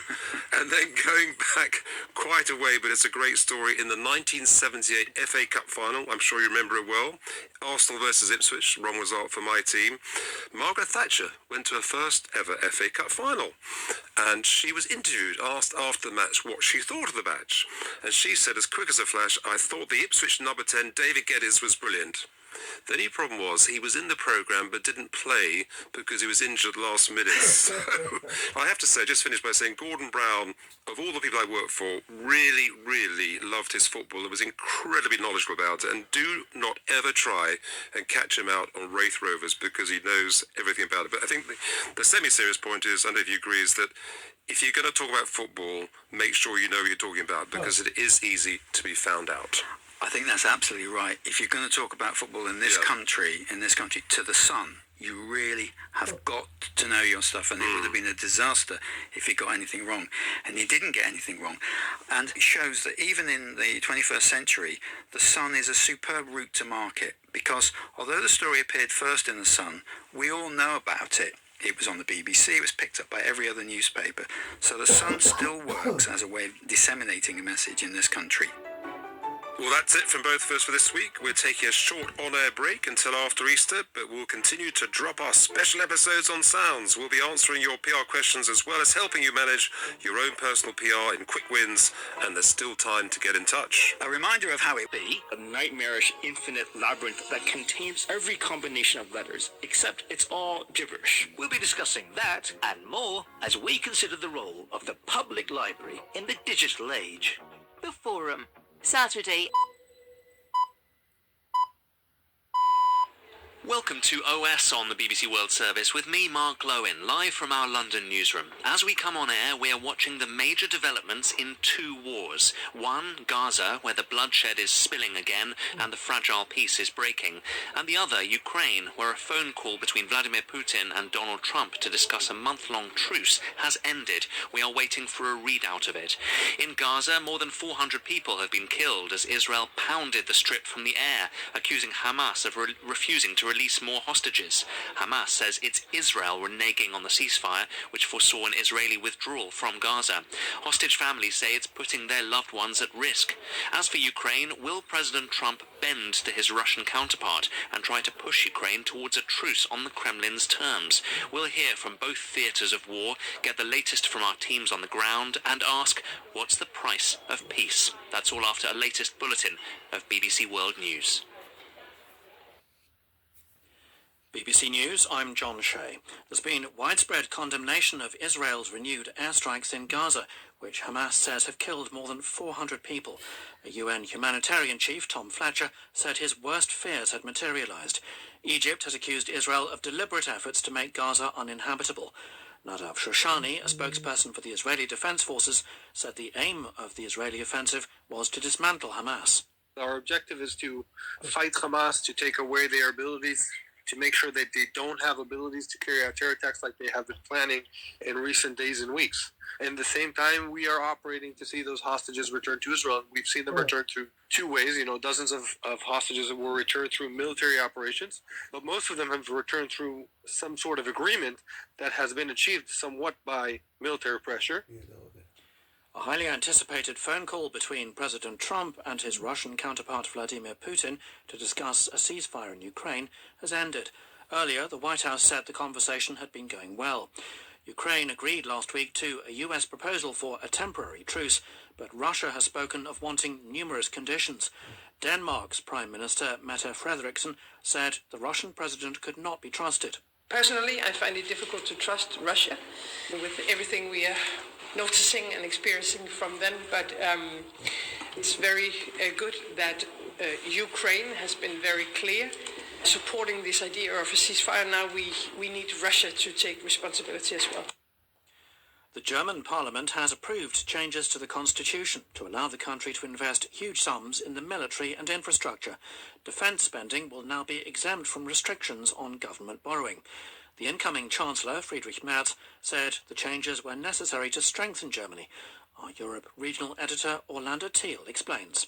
The Bundestag's approval for a massive surge in spending on defence overturns decades of fiscal conservatism in Germany. Military spending will now be exempt from restrictions on government borrowing.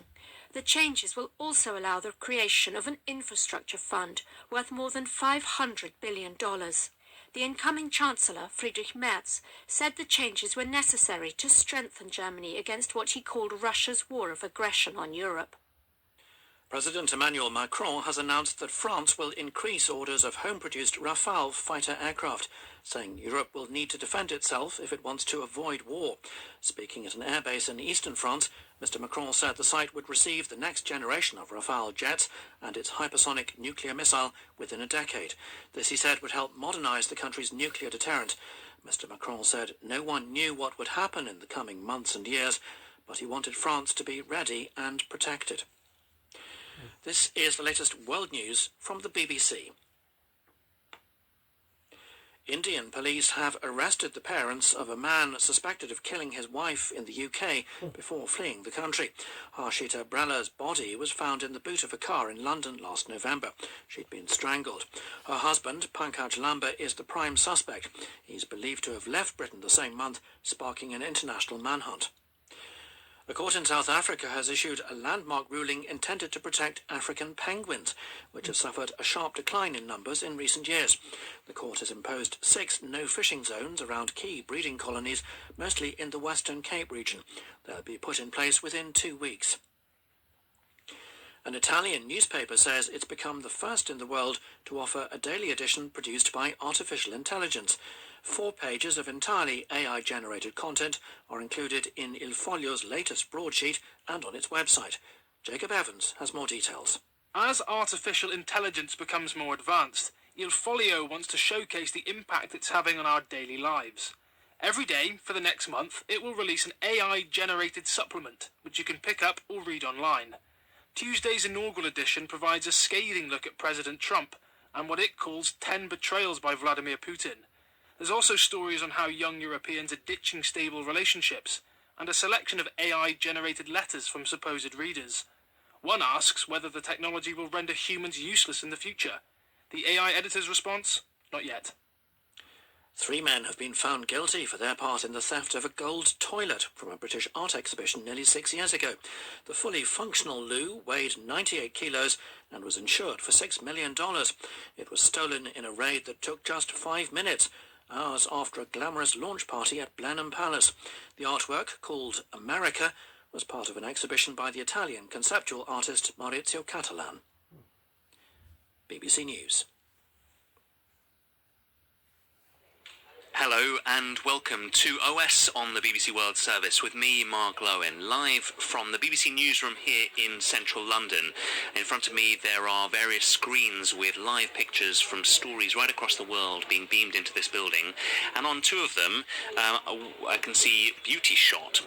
One is of the White House, that's on a screen we call OS 5, and another one is of the Kremlin on OS 6. They stands for Outside Source, and that is the name, of course, of how this program itself got its name. They are very beautiful buildings, but the beauty shot means the static shot of those buildings, and the reason why the cameras are trained on those buildings is of course because of the phone call that has now ended between the leaders of the United States and Russia, Donald Trump and Vladimir Putin, who have held a phone call to discuss the month-long ceasefire proposal in Ukraine. Now, I'm just looking across to our website at bbc.com/news, where our reporter in the White House is saying that they are waiting for a readout from the White House, although traditionally those statements are quite terse. But Donald Trump is expected to sign executive orders at 19:30 GMT. That's 15:30 Eastern Standard Time. It's closed to the press, but often what he does is he does speak about stories of the day. So that may be the first time that we hear from the White House about how that call went. Meanwhile, let's turn to our correspondent in Kiev, Abdujalil Abdurasulov, who is monitoring the story from there. Hi, Abdujalil. What is Ukraine saying about this phone call and what it wanted to come out of it? Well, they haven't publicly commented on the phone call yet, and of course they're expecting that Russia would agree unconditionally to impose ceasefire regime, and as Ukraine agreed earlier, and basically Kyiv wants the entire spotlight that they've been experiencing over the past few weeks to be shifted onto Russia. And Ukraine was criticized by the US that they were not willing to end this war, that they were against, that they wanted to continue fighting, and whereas President Zelensky insisted that they want to have security guarantees. And all these discussions carried on for a very long time, and now, under this pressure, Kyiv agreed, okay, we will have a ceasefire if Russia agrees, and without any conditions for 30 days, and all the fundamental issues like the territory and the NATO membership and other issues can be discussed at a second stage. Now, the ball is on the Russia's court, as the leaders are saying, and Moscow must say whether they are willing to agree to this proposal without offering any conditions. And so far, the signal that we're getting from Moscow is that Russia is trying to propose their own conditions. For example, President Putin in the first remarks when he reacted to this proposal, when Ukraine agreed, he was suggesting that Russia would not agree if Ukraine continues getting military support and weapons from its partners, if they continue their mobilization of the troops. And therefore, it suggests that Russia is only trying to delay this process, and Kyiv accuses Moscow of delaying it and trying to avoid these direct talks and simply continue the war. I mean, Ukraine is not represented in this phone call, and yet its traditional ally, the United States, is, but obviously under the Trump administration, it's questionable really where America's alliance really lies, whether it's with Russia or with Ukraine. So how much fear is there in Ukraine that this phone call is going to be some kind of stitch-up between Washington and Moscow against Kyiv? Well, there is a cautious optimism following the latest talks that the Ukrainian team had with the American side, and the meeting in Saudi Arabia went quite positive, as they said, and this is a big contrast to what happened earlier in Washington when President Zelensky met with President Trump. And therefore, there is a cautious optimism here in Kyiv that the United States will press and on the Moscow side, and when President Trump talks to President Putin and demand to have the ceasefire as the first stage and discuss all other issues later. And also, it was reassuring for Kyiv that President Trump had also other conversations with other leaders, including with Keir Starmer and the French President Emmanuel Macron as well. And they all told Donald Trump that Ukraine must be put in the strongest position, and therefore Kyiv is hoping that the same message will be passed on by Donald Trump when he talks to President Putin. Just remind us, Jalil, what are Ukraine's red lines with regards to territory and security guarantees? Well, essentially there are three red lines that they insist that they have. So regarding the territories, they're saying that sovereignty of Ukraine cannot be negotiated. They will not recognize occupied territories, and possibly the status quo may remain as part of the future deal when Russia controls those territories that are part of Ukraine, but officially Kyiv will not recognize them as part of Russia's territory. Another red line is the neutrality status, or Kyiv's membership of NATO or any organization. Kyiv says they are an independent country, and therefore it's up to them only to decide whether they want to join NATO or other organizations. And third line, the red line that they have, is about the having any limits on their army and army's capacity. Kyiv says that they can continue mobilizing the troops, continue developing weapons and strengthening the army if they wish so, and they cannot accept any limits from any countries, especially from Russia, to stop that process and weaken their army, which will of course jeopardize any future negotiations with Russia. Abdul Rasulov in Kiev, thanks very much indeed. You're with OS on the BBC World Service with me, Mark Lowen, live from our London newsroom. Let's turn to Germany now, where in the last hour or so, the Parliament, the Bundestag, has in a historic vote approved a huge increase in spending on the defense of Europe against threats from Russia. It, of course, comes as Moscow makes military gains in Ukraine, and under the new American administration in Washington, Europe believes it can no longer rely on US protection. Let's bring in our security correspondent, Frank Gardner from Berlin. Hi, Frank. It passed comfortably. What does it all mean? Well, I think it is a very significant day, not just for Germany, but for European defence. It's not without controversy, because even as I was doing live broadcasts inside and outside the Bundestag, the Parliament, you could hear small but noisy groups of protesters saying spend the money on education, not on defence. But what this does is clears the way, providing the bill gets passed into law by the upper house next Friday, but that's not likely to happen. That's the so-called Bundesrat. It clears the way for a 500 billion euro infrastructure fund. That's for Germany. But it takes the cap off. It removes the debt brakes on borrowing for a theoretically unlimited amount of hundreds of billions of euros that Germany can then borrow in order to build up not only its defences, but to continue to assist, give military aid to Ukraine, and to contribute to pan-European defence, which is, frankly, woefully deficient. I mean, I'm obviously not arguing in favour or against, but it's a well-known fact that many European countries have run down their militaries, and now if they haven't got the US any longer as a guarantor of Europe's security, European nations are worried that Russia appears to be winning slowly in Ukraine. It's got a sympathetic ear in the White House, and Western defences are not up to scratch. Yeah, and that debt brake in place since 2009 from Angela Merkel, of course, the former Chancellor. In terms of the timing of the vote, Frank, it sort of needed to be rushed through today because afterwards the new Bundestag takes office, the new MPs take their seats after the election, and the far-right AfD and the left-wing Linke would increase their MPs and are against defence spending. Is that right? That's exactly right, yes. It's been a bit of a race against time for Friedrich Merz, who is widely expected to be Germany's next Chancellor.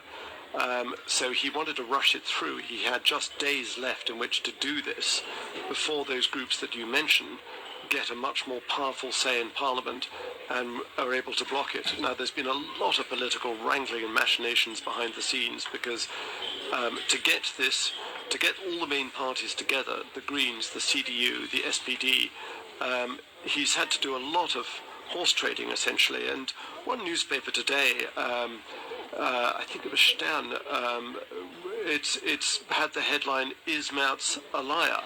Because he campaigned against increasing Germany's debt. And now he's done a complete 180 and said, no, this is actually what we've got to do. So there is a wide, and I've spoken to a number of economists since I've been here, and they have said that Germany has been in a fiscal straitjacket since 2009, and it's held back its economy. It's not doing particularly well, Germany's economy. This is going to give it a big boost. And you've only got to look at what Russia has done. Russia spends 40% of the state budget on defense. Now, in the long term, it's incredibly damaging for its economy. But in the short term, it's absolutely boosted it as its factories churn out kit for Ukraine. Yeah, and that's just compared to 2% of GDP where you are in Germany. Frank, give us your reflection on what this says about how the entire Western world order has been just thrown up into the air with Trump, with the election of Trump, and also with the intensification of the war in Ukraine. I spoke to somebody called Dr. Monica, or Professor Monica Schilzer, who said that Europe is still in shock after the Munich Security Conference and the Trump-Zelensky clash in the White House, and that some people have had sleepless nights as Europe comes to terms with the fact that it no longer, after 80 years, it no longer has that security guarantee. So if you remember, not that long ago on March the 5th, Ursula von der Leyen, the President of the European Commission, she announced plans for an 800 billion euro defence fund called Rearm Europe. Now, if this vote had gone badly today, if it had gone against Merz and the main parties, I think that would have been very difficult to get that off the ground, because everyone has been watching what happens with Germany. It's the largest defence spender in Europe. It's a hugely important country. It's not a nuclear weapons power like France and Britain are, but it's nevertheless a big country, big budget, and this is Germany this evening is a different country to what it was this morning. I should just say one thing. We slightly compared apples and pears there. Russia's state budget is roughly 40% spent on defence. That equates to around 7% of GDP. Yeah. And it's that 7% that compares to 2.5 in the UK and elsewhere. Thanks for the clarification. Frank Gardner in Berlin, thanks very much indeed. Well, we've been speaking to Ukrainians who live in Germany to hear their reaction. Let's listen to this message we received. Hello, my name is Ina Neles. I'm originally from the Lugansk region, but also lived long time in Kyiv. As a Ukrainian who for the last 3 years was actively promoting support of Ukraine in Germany, I really welcome this historical voting.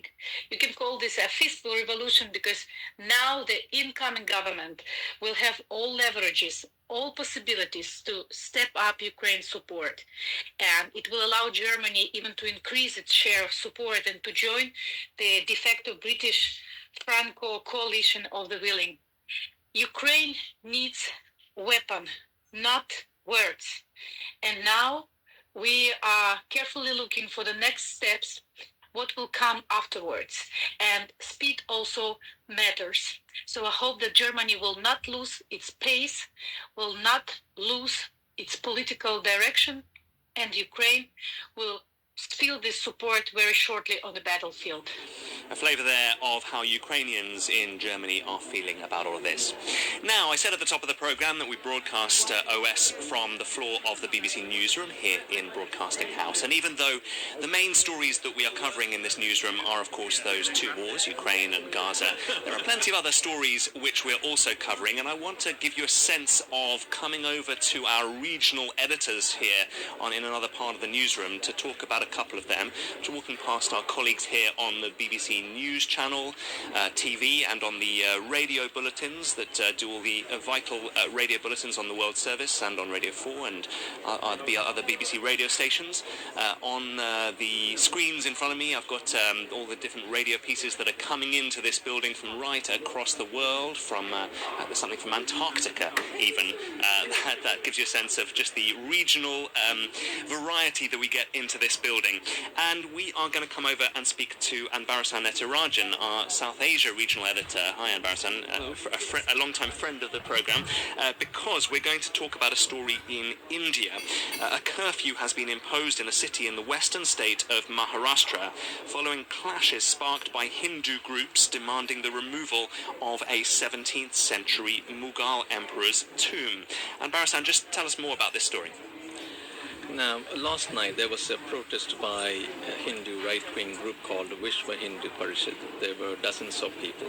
So they were calling for the dismantling of the tomb of a Mughal emperor. It was a Muslim ruler who died 300 years ago. He ruled India between 1658 and 1707, at a time when the Mughal Empire was at its peak. Just to give you the scale of it, they were ruling from Afghanistan all the way up to Myanmar and to southern India. India was the richest country in the world around that time. Now, the Mughal emperor Aurangzeb, he was also a complex figure, like many other historical characters. He had his positives and negatives, and many Hindu nationalists believe he was persecuting the Hindu majority, and he was imposing tax on non-Muslims. He was imposing Sharia law. So he became a subject for discussion among Hindu nationalists to showcase how Muslim rulers were not in favor of Hindu community in India. Now, so that is the reason why many of these Hindu nationalists over the years have been asking to, whenever they want to depict somebody cruel, they would say he was like Aurangzeb, referring to the emperor. But history has always been a complex thing. People have different characters. So when this protest happened, there were some rumors that religious scriptures were insulted. That triggered anger among the Muslim community, and so there was clashes, and there were violent clashes. Vehicles were set on fire, houses were damaged, police could not control. In the end, dozens of people were injured, and then the forces were introducing a curfew. They imposed a curfew, and at the moment the situation is calm, but still there are restrictions on people's gathering, and police have been brought to this place, and more security forces have been brought to this city of Nagpur. And briefly, Anne Barasan, I can see you're writing up the story here on your screens in front of you, and you've got the BBC News website at bbc.com/news with your colleague there in Delhi feeding in information. How difficult is it to get accurate information from the media in India, given how low it ranks now in the freedom of expression and free media index, and also with a Hindu nationalist government in power which controls many of the media? Now, if you talk to many of the media rights activists, they would point out that a majority of the mainstream media, they are now pro-government, the Hindu nationalist BJP government, and they try to portray their own point of view. Despite that, there are many other media outlets which are independent, which gives accurate information. But sometimes it becomes very difficult in remote parts where to get the information, because sometimes the local reporters are very scared of the repercussions. We had these regional reporters being killed by mafia gangs or people who are smuggling sand and other minerals. So there is always a complex issue of getting information from rural, very remote regions. But in a city like Nagpur, it was not that difficult, because people can put this thing on social media. But in a broader sense, yes, critics as well as media rights groups point out that it is becoming increasingly difficult to report in an impartial way from India because of various restrictions and fear by the extremist groups in different parts of the country. And that's why we depend on journalists like you and our Indian language services. And Barasan, thanks very much indeed. I'm just going to come around the bank of desks now. Various other colleagues from the BBC World Service working and beavering away around me. One of them is Mike Thompson, our Middle East regional editor. Hi, Mike. We are covering the developments in the war in Ukraine, but also the other war, which looks like it's resuming in Gaza, with Israel launching a wave of airstrikes on the Gaza Strip since the early hours of this morning. Just give us the latest that you're hearing and you're reporting here. Well, we now know that more than 400 people, or at least according to the Hamas-run health ministry, 400 people have been killed, amongst them several top members of Hamas themselves, and of course many civilians, women and children. Now, there's been a bit of a lull. That was in the early hours of this morning, and since then there's been a bit of a lull, but Israel has been making clear that this is no sort of one-day event, and that there'll be many more of these attacks. And we've also got many civilians who've been told to leave perimeter area around Gaza, because that's going to become, Israel says, a conflict zone. So many of these people will already have been displaced, and they're going to have to move again. And it also makes some people wonder whether there may be some sort of ground offensive in the offing because of that. And there has been word actually that reached the ears of a BBC journalist in Israel that 40,000 reservists have been asked to attend military service. Now, we don't know that's for sure, but we've heard that. Mike, one of your jobs here is to report the stories coming in, but also to analyse. I can see you various the newswires in front of you helping out with all of this, but also your wealth of experience in this region. I mean, just remind us why Israel is doing this now. Why has it decided to resume the airstrikes? Well, there have been 2 months of pretty inconclusive talks which haven't gone anywhere, and so there's been the feeling of impatience among the Israelis. Also, there are other factors. I mean, for instance, as now President Trump has given his firm backing to Israel should it decide it was necessary to resort again to fighting, which it certainly did early this morning. That also the fact that Prime Minister Netanyahu is known not to be keen to get into phase 2 of this agreement, which would mean Israeli forces, all of them, leaving the Gaza Strip, and then there will be discussions about ending the war. And one of his war goals is that he wants to eradicate Hamas. So obviously that's incompatible. So that's another reason why it was felt at some point he's going to want to return to fighting. Mike Thompson, our Middle East regional editor, thanks very much indeed. Yes, big fears also for the fate of the 59 Israeli hostages that are still not home.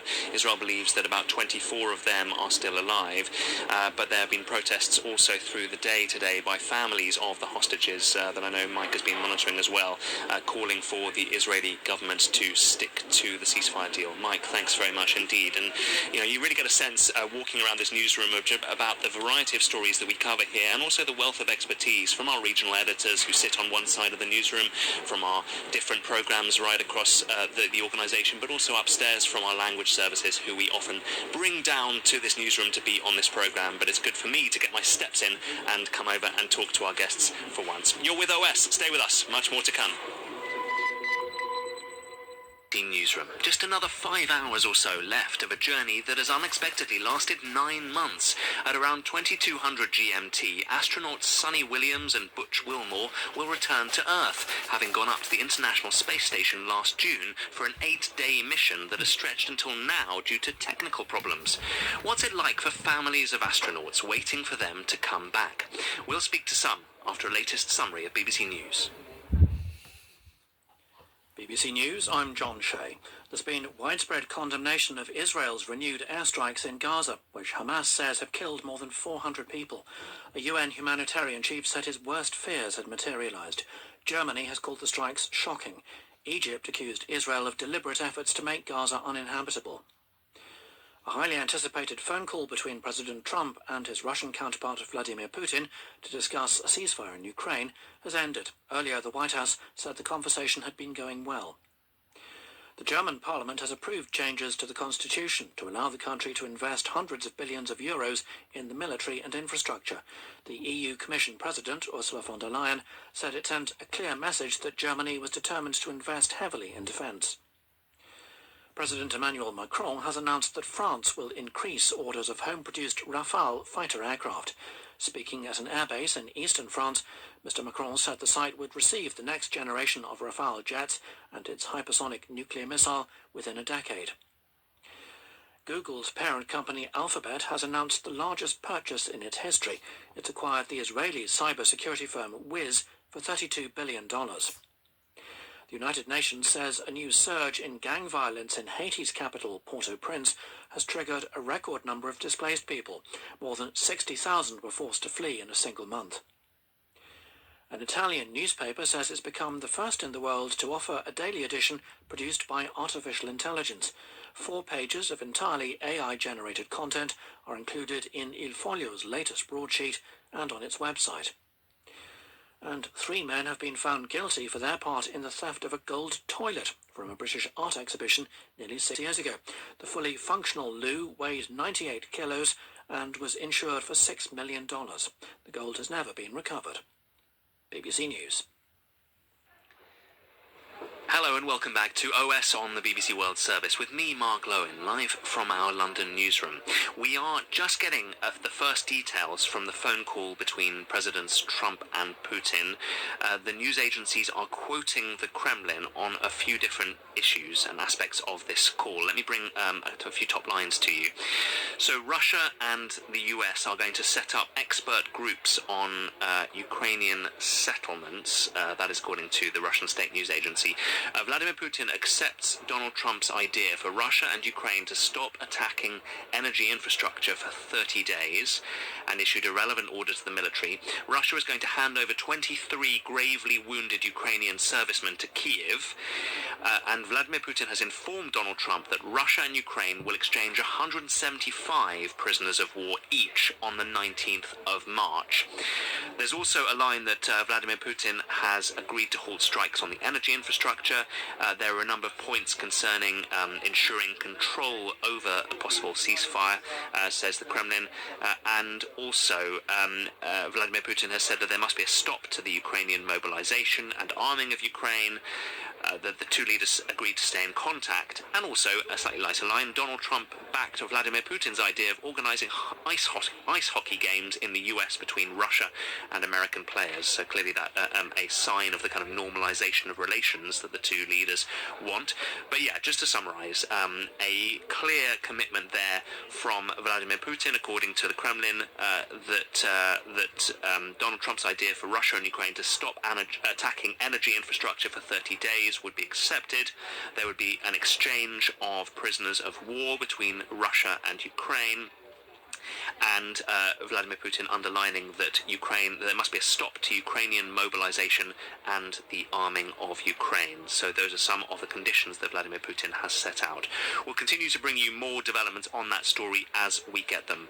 But for now, we're going to move on to another story that has got space enthusiasts excited. Astronauts Butch Wilmore and Sunny Williams are making their way back to Earth from the International Space Station at last. Technical issues delayed their return to Earth after 8 days in space, and they ended up staying for 9 months. This is the moment their capsule left the International Space Station. All hooks open. And undocking confirmed. Freedom is free of its moorings. Sunny Williams and Butch Wilmore begin their belated trip home. Separation confirmed. Freedom, SpaceX on the Big Loop, depart burn 0 nominal. Dragon's attitude control system functioning as advertised. Well, if all goes smoothly, they'll splash down off the coast of Florida a few hours from now. It got us wondering how members of astronauts' families feel when their loved one is up in space. How does it affect family dynamics? So we brought together Katie Coleman, a former NASA astronaut and author of Sharing Space, along with her husband Josh Simpson, a glass artist. They're in Massachusetts in the US, and we have their son Jamie, who is 24. Very warm welcome to all three of you. Thanks so much for joining us. Josh, first of all, how did you feel when Katie said she wanted to go up to space? At the time, it seemed like a wonderful idea. I thought it would be great, and I was enthusiastic about her doing it. But then, of course, once she started to train for it, I realized that this is actually a potentially dangerous thing to do. And for a long time, I was pretty stressed about it. And but at some point, intellectually, I realized that there are literally thousands of people at NASA whose sole purpose is to make sure that things are safe and that the astronauts fly safe. And I realized that there was nothing that I could do that would change the outcome when she launched. And that worked fine for the months she trained. But then all bets were off when they got to the last moments of the countdown, when they started to say 10, 9, 8, and so on and so forth. And that's when my heart was right beating out of my chest. Yeah, well, I'm trying to imagine it. I mean, you must have had that kind of combination of pride, but also fear. Yeah, intense pride, actually, and that Katie was fulfilling a dream that she had spent her whole life thinking about.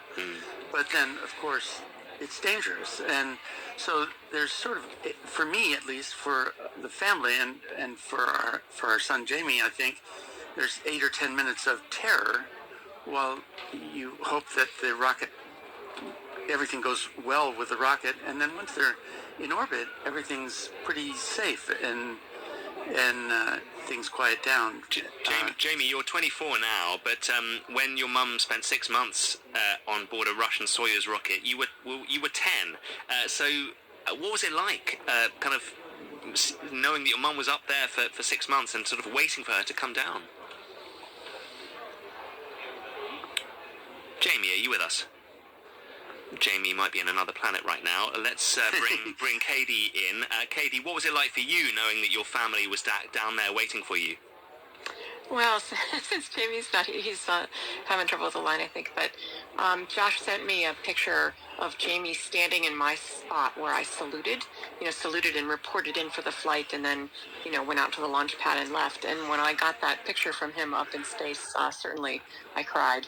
I mean, it's hard for me to leave them behind, but I also know it's hard for them to let me go.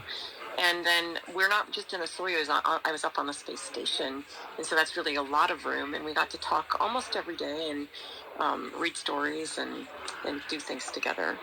I think. Did you come in?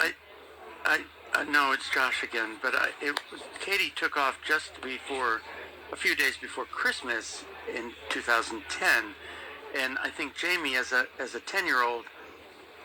Conceptually, he knew that his mom was leaving the Earth, but when he actually saw the Russian rocket fly into space, he realized that his mom was really gone, and she wasn't going to be around at Christmas. I think we have got the line up to Jamie. So I was asking you, Jamie, how you felt, especially when you were much younger, when your mum was up there for so many months at a time. I mean, what was it like waiting for her? Well, honestly, when she first lifted off the ground in Kazakhstan, it was so intense because for my whole life I'd been told, she's going up to the space station and she's going to, not when I'm in 3rd grade or 4th grade, but when I'm in 5th grade, that's when she's going to go.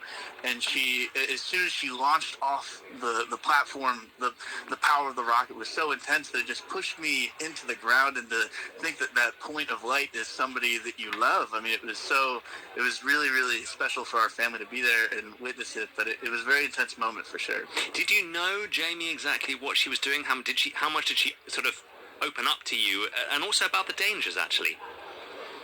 Well, I think that there was always a level of risk that I understood as a kid, and I don't think we really shied away from that as a family, but at a very young age, it was instilled in me that the work that she's doing up there in space is work that can be done nowhere else on the planet.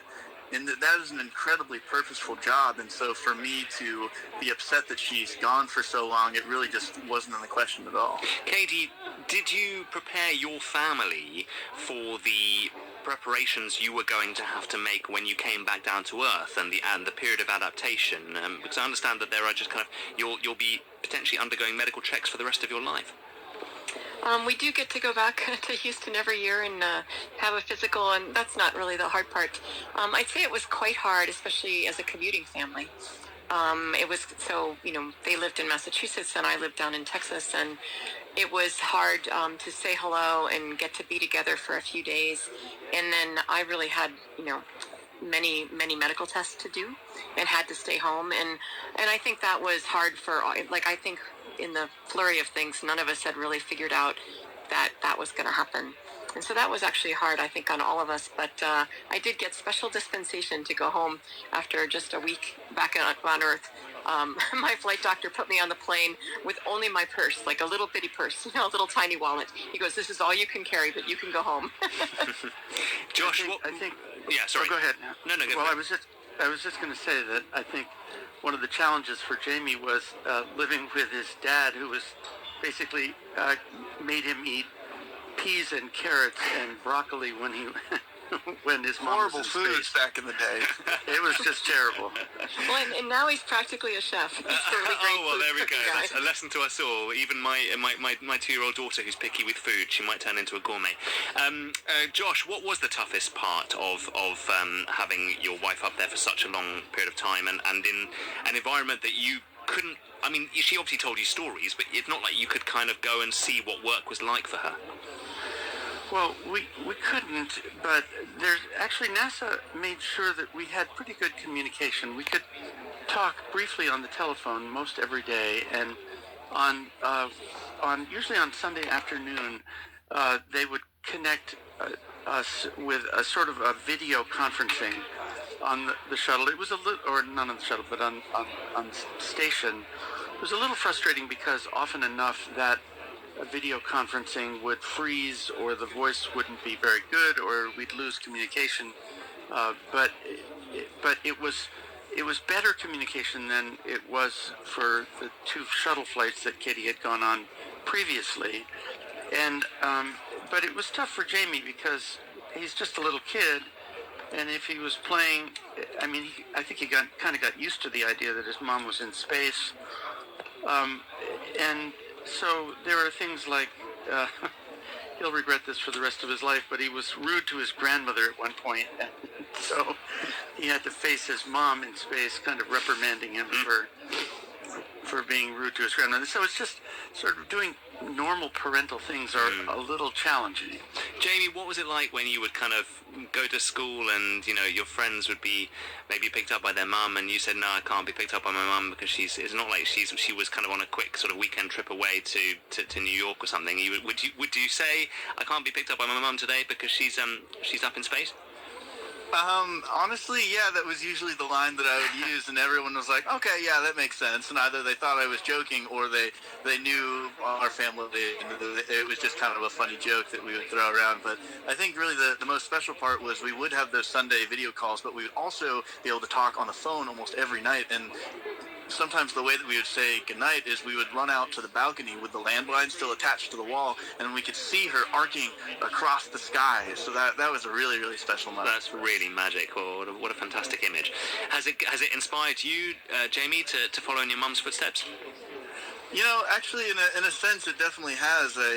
I'm actually speaking to you from our local airport right now. I'm training to become a pilot, and so I just actually finished my lesson, and so I'm out here watching planes take off and land. Wonderful. Well, good luck for that. Katie, were you worried that all that time apart, and obviously how intense your experience was up there, would sort of alter or could have altered the family dynamic, or could have, you know, made your relationship, particularly with your son, a bit more difficult?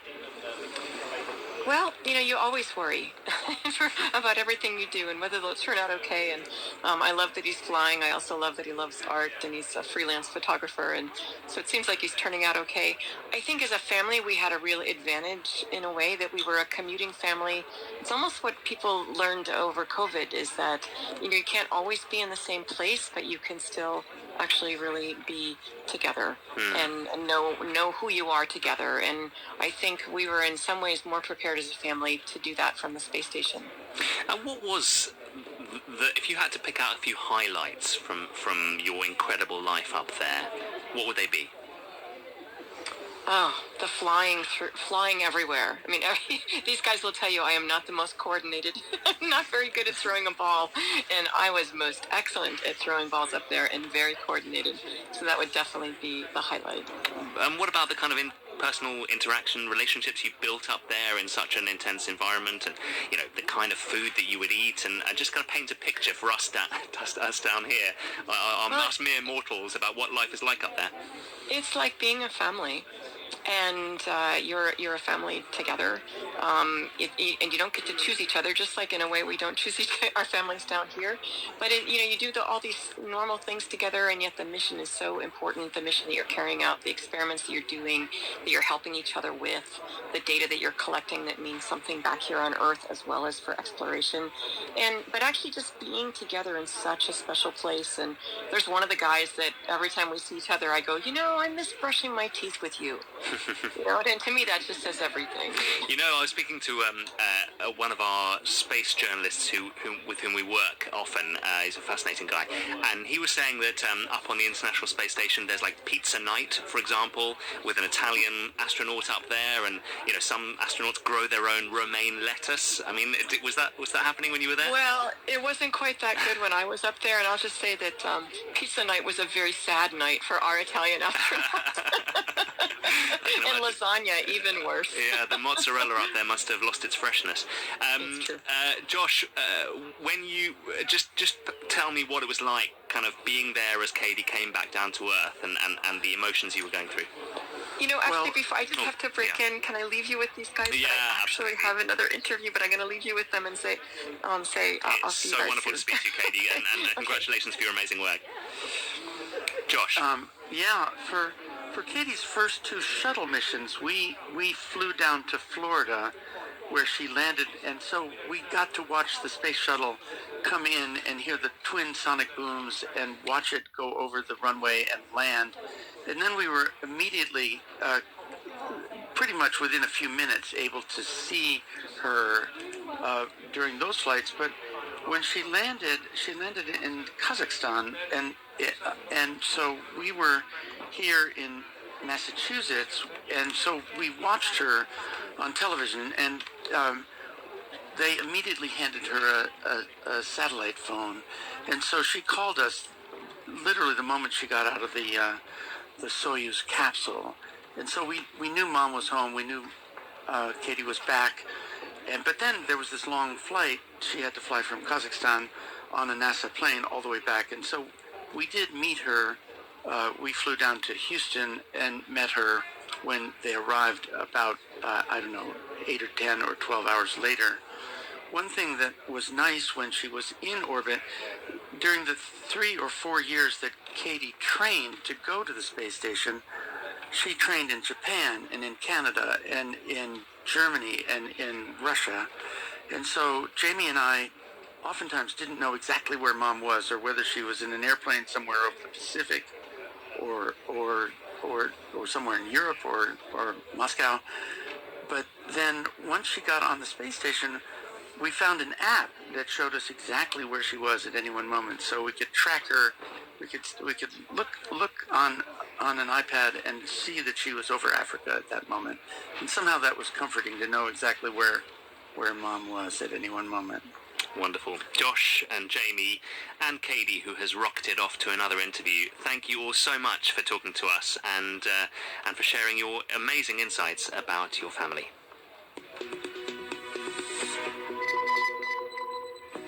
It's Mark Lowen with you on OS from the BBC World Service, live from the middle of our London newsroom. Let's take a look at a few other stories being worked on by my colleagues this hour.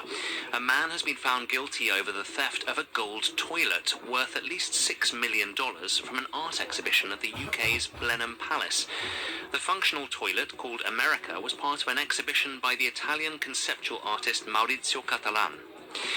The Indian Prime Minister Narendra Modi has become one of the few world leaders to join Truth Social, the social media platform owned by President Donald Trump. In his first post, Mr. Modi shared a 2019 photo of himself and Mr. Trump and said he's delighted to be on the platform. And the film production company behind franchises like The Matrix, Ocean's 11 and Joker has filed for bankruptcy protection in the US. Village Roadshow Entertainment Group blamed its financial troubles on a legal battle with its former partner Warner Brothers as one of the reasons for its collapse. The COVID pandemic and the Hollywood writers and actors strike of 2023 also hit its revenues. Let's return to our top story this hour, that phone call between Presidents Trump and Putin on the Ukraine war that has come to an end, and some of the lines coming out now from the Kremlin. Let's bring in Bernd Debusmann Jr. From the White House in Washington, who's been updating our live page all through the afternoon. Invaluable additions there, bbc.com/news. Bernd, what is the White House saying? And if not very much, can you tell us what the Kremlin is saying? Well, the White House kind of put out a very general statement about the phone call, which they say went very well. Now, specifically, they say that phone call includes, that the ceasefire would begin with a ceasefire on energy and infrastructure targets, which is something we've seen quite a lot during the course of this war, as attacks on Ukrainian and retaliatory attacks on Russian energy infrastructure. Following that, the readout says there'll be talks about a maritime ceasefire in the Black Sea, all with a view of going towards a full ceasefire and an end to the conflict. Now, on the Kremlin side, they were slightly more specific and specified that the end of attacks on energy infrastructure would take place over a course of 30 days, and Vladimir Putin had already given instructions to the Russian military to cease those sorts of operations. And also, importantly, an exchange of prisoners of war between the two sides. There's an exchange of almost 200 prisoners of war between the two sides. It'll be one for one, but that's kind of being seen as a gesture of goodwill in the Kremlin's opinion going forward. We also now know that these talks, any further ceasefire negotiations, are likely to happen in the Middle East. Both the U.S. and Russian sides have suggested that that would be Saudi Arabia in the past, and of course that's where we've seen previous kind of tentative moves to negotiate an end to this conflict, at least with the U.S. and Russian negotiators. Just to be clear, Bernd, is the point on stopping hitting each other's energy infrastructure, would that be the only thing that would be contained within the ceasefire? I.e., would there still be attacks on each other's territory if it were not energy infrastructure? Now, on at least on the White House side, they only specified attacks on energy infrastructure, so that isn't an end to the fighting per se. Of course, there's Ukrainian troops in Russia in the Kursk region, and many Russian troops in Ukraine still. And from the White House's point of view and the Kremlin's, from what I understand, there's been no kind of move to end that fighting. So we might still see fighting on the ground, but what it did say would be an end to these kind of infrastructure attacks that have left thousands of people without power over the 3 years of this war. How is this being framed, Bernd, by the White House team? I know that Caroline Levitt, the White House spokesperson, press secretary, has been posting about it. She's one of the I think she said yesterday, didn't she, that we've never been closer than we are to peace as we are than now.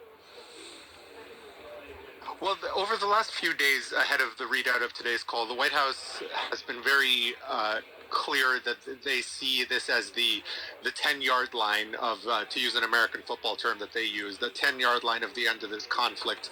Now, today's statement and previous statements from the White House, have made it clear that they didn't think this conflict needed to begin, and that all it needed was a push towards good faith negotiations between the two sides. And that's something that Donald Trump has repeatedly already taken credit for, is bringing the war to a point where ceasefires and an end to the conflict are being negotiated. In previous statements, he, had repeatedly blamed the Biden administration for not doing enough to start this conflict in the first place.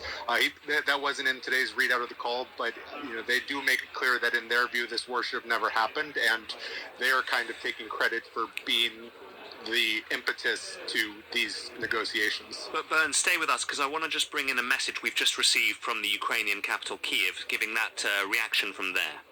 Hello, I'm Andrei Kulukov, and I'm a Ukrainian journalist based in Kiev.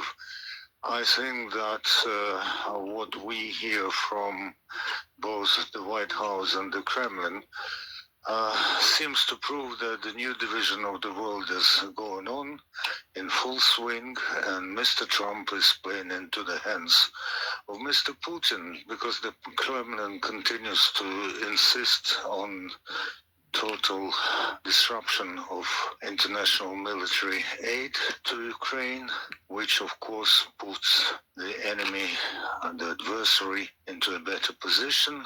And I don't know for how long the ceasefire will hold, if it materializes, but I think that Russia is going to use this to build up more force and then launch another offensive. That's the first reaction. What do you make of that, Bernd? Because there is a lot of fear, isn't it, that Donald Trump is on the page, the same page as Vladimir Putin on all of this, and not on the same page as Volodymyr Zelensky? Well, I think those concerns that the reporter just had on are concerns that have been repeated by the Ukrainian side many times. For example, when President Zelensky was here at the White House in the now infamous meeting in the Oval Office that ended abruptly and not in good terms, one of the things he said that was, in his view, Russia can't be trusted to maintain a ceasefire, that ceasefires had happened many times in the past when the conflict was kind of contained to the eastern part of Ukraine. And I think that's a concern that's shared by many Ukrainians and many Ukrainian officials, is that any pause in the fighting or any disruption to further military supplies or financial assistance from the U.S. and other and NATO allies would ultimately give the Kremlin a battlefield advantage if the fighting were to resume. So I think that's something that's clearly on the minds of President Zelensky and other Ukrainian officials. So just to sum up in our last minutes of the program, Bernd, this is a step forward, I suppose, after 3 years of war, Europe's biggest war in a generation. But the kind of thorny issues and a longer and a ceasefire beyond just the energy infrastructure, and talks on a longer-term ceasefire have been kind of kicked into the maybe not long grass, but kicked to the next point, I suppose. It certainly has. I think it's fair to say that this is a positive development, and that the Kremlin seems to be at least willing to talk. But I think it's very notable that this conversation happened between the United States and Russia versus between the United States, Russia, and Ukraine.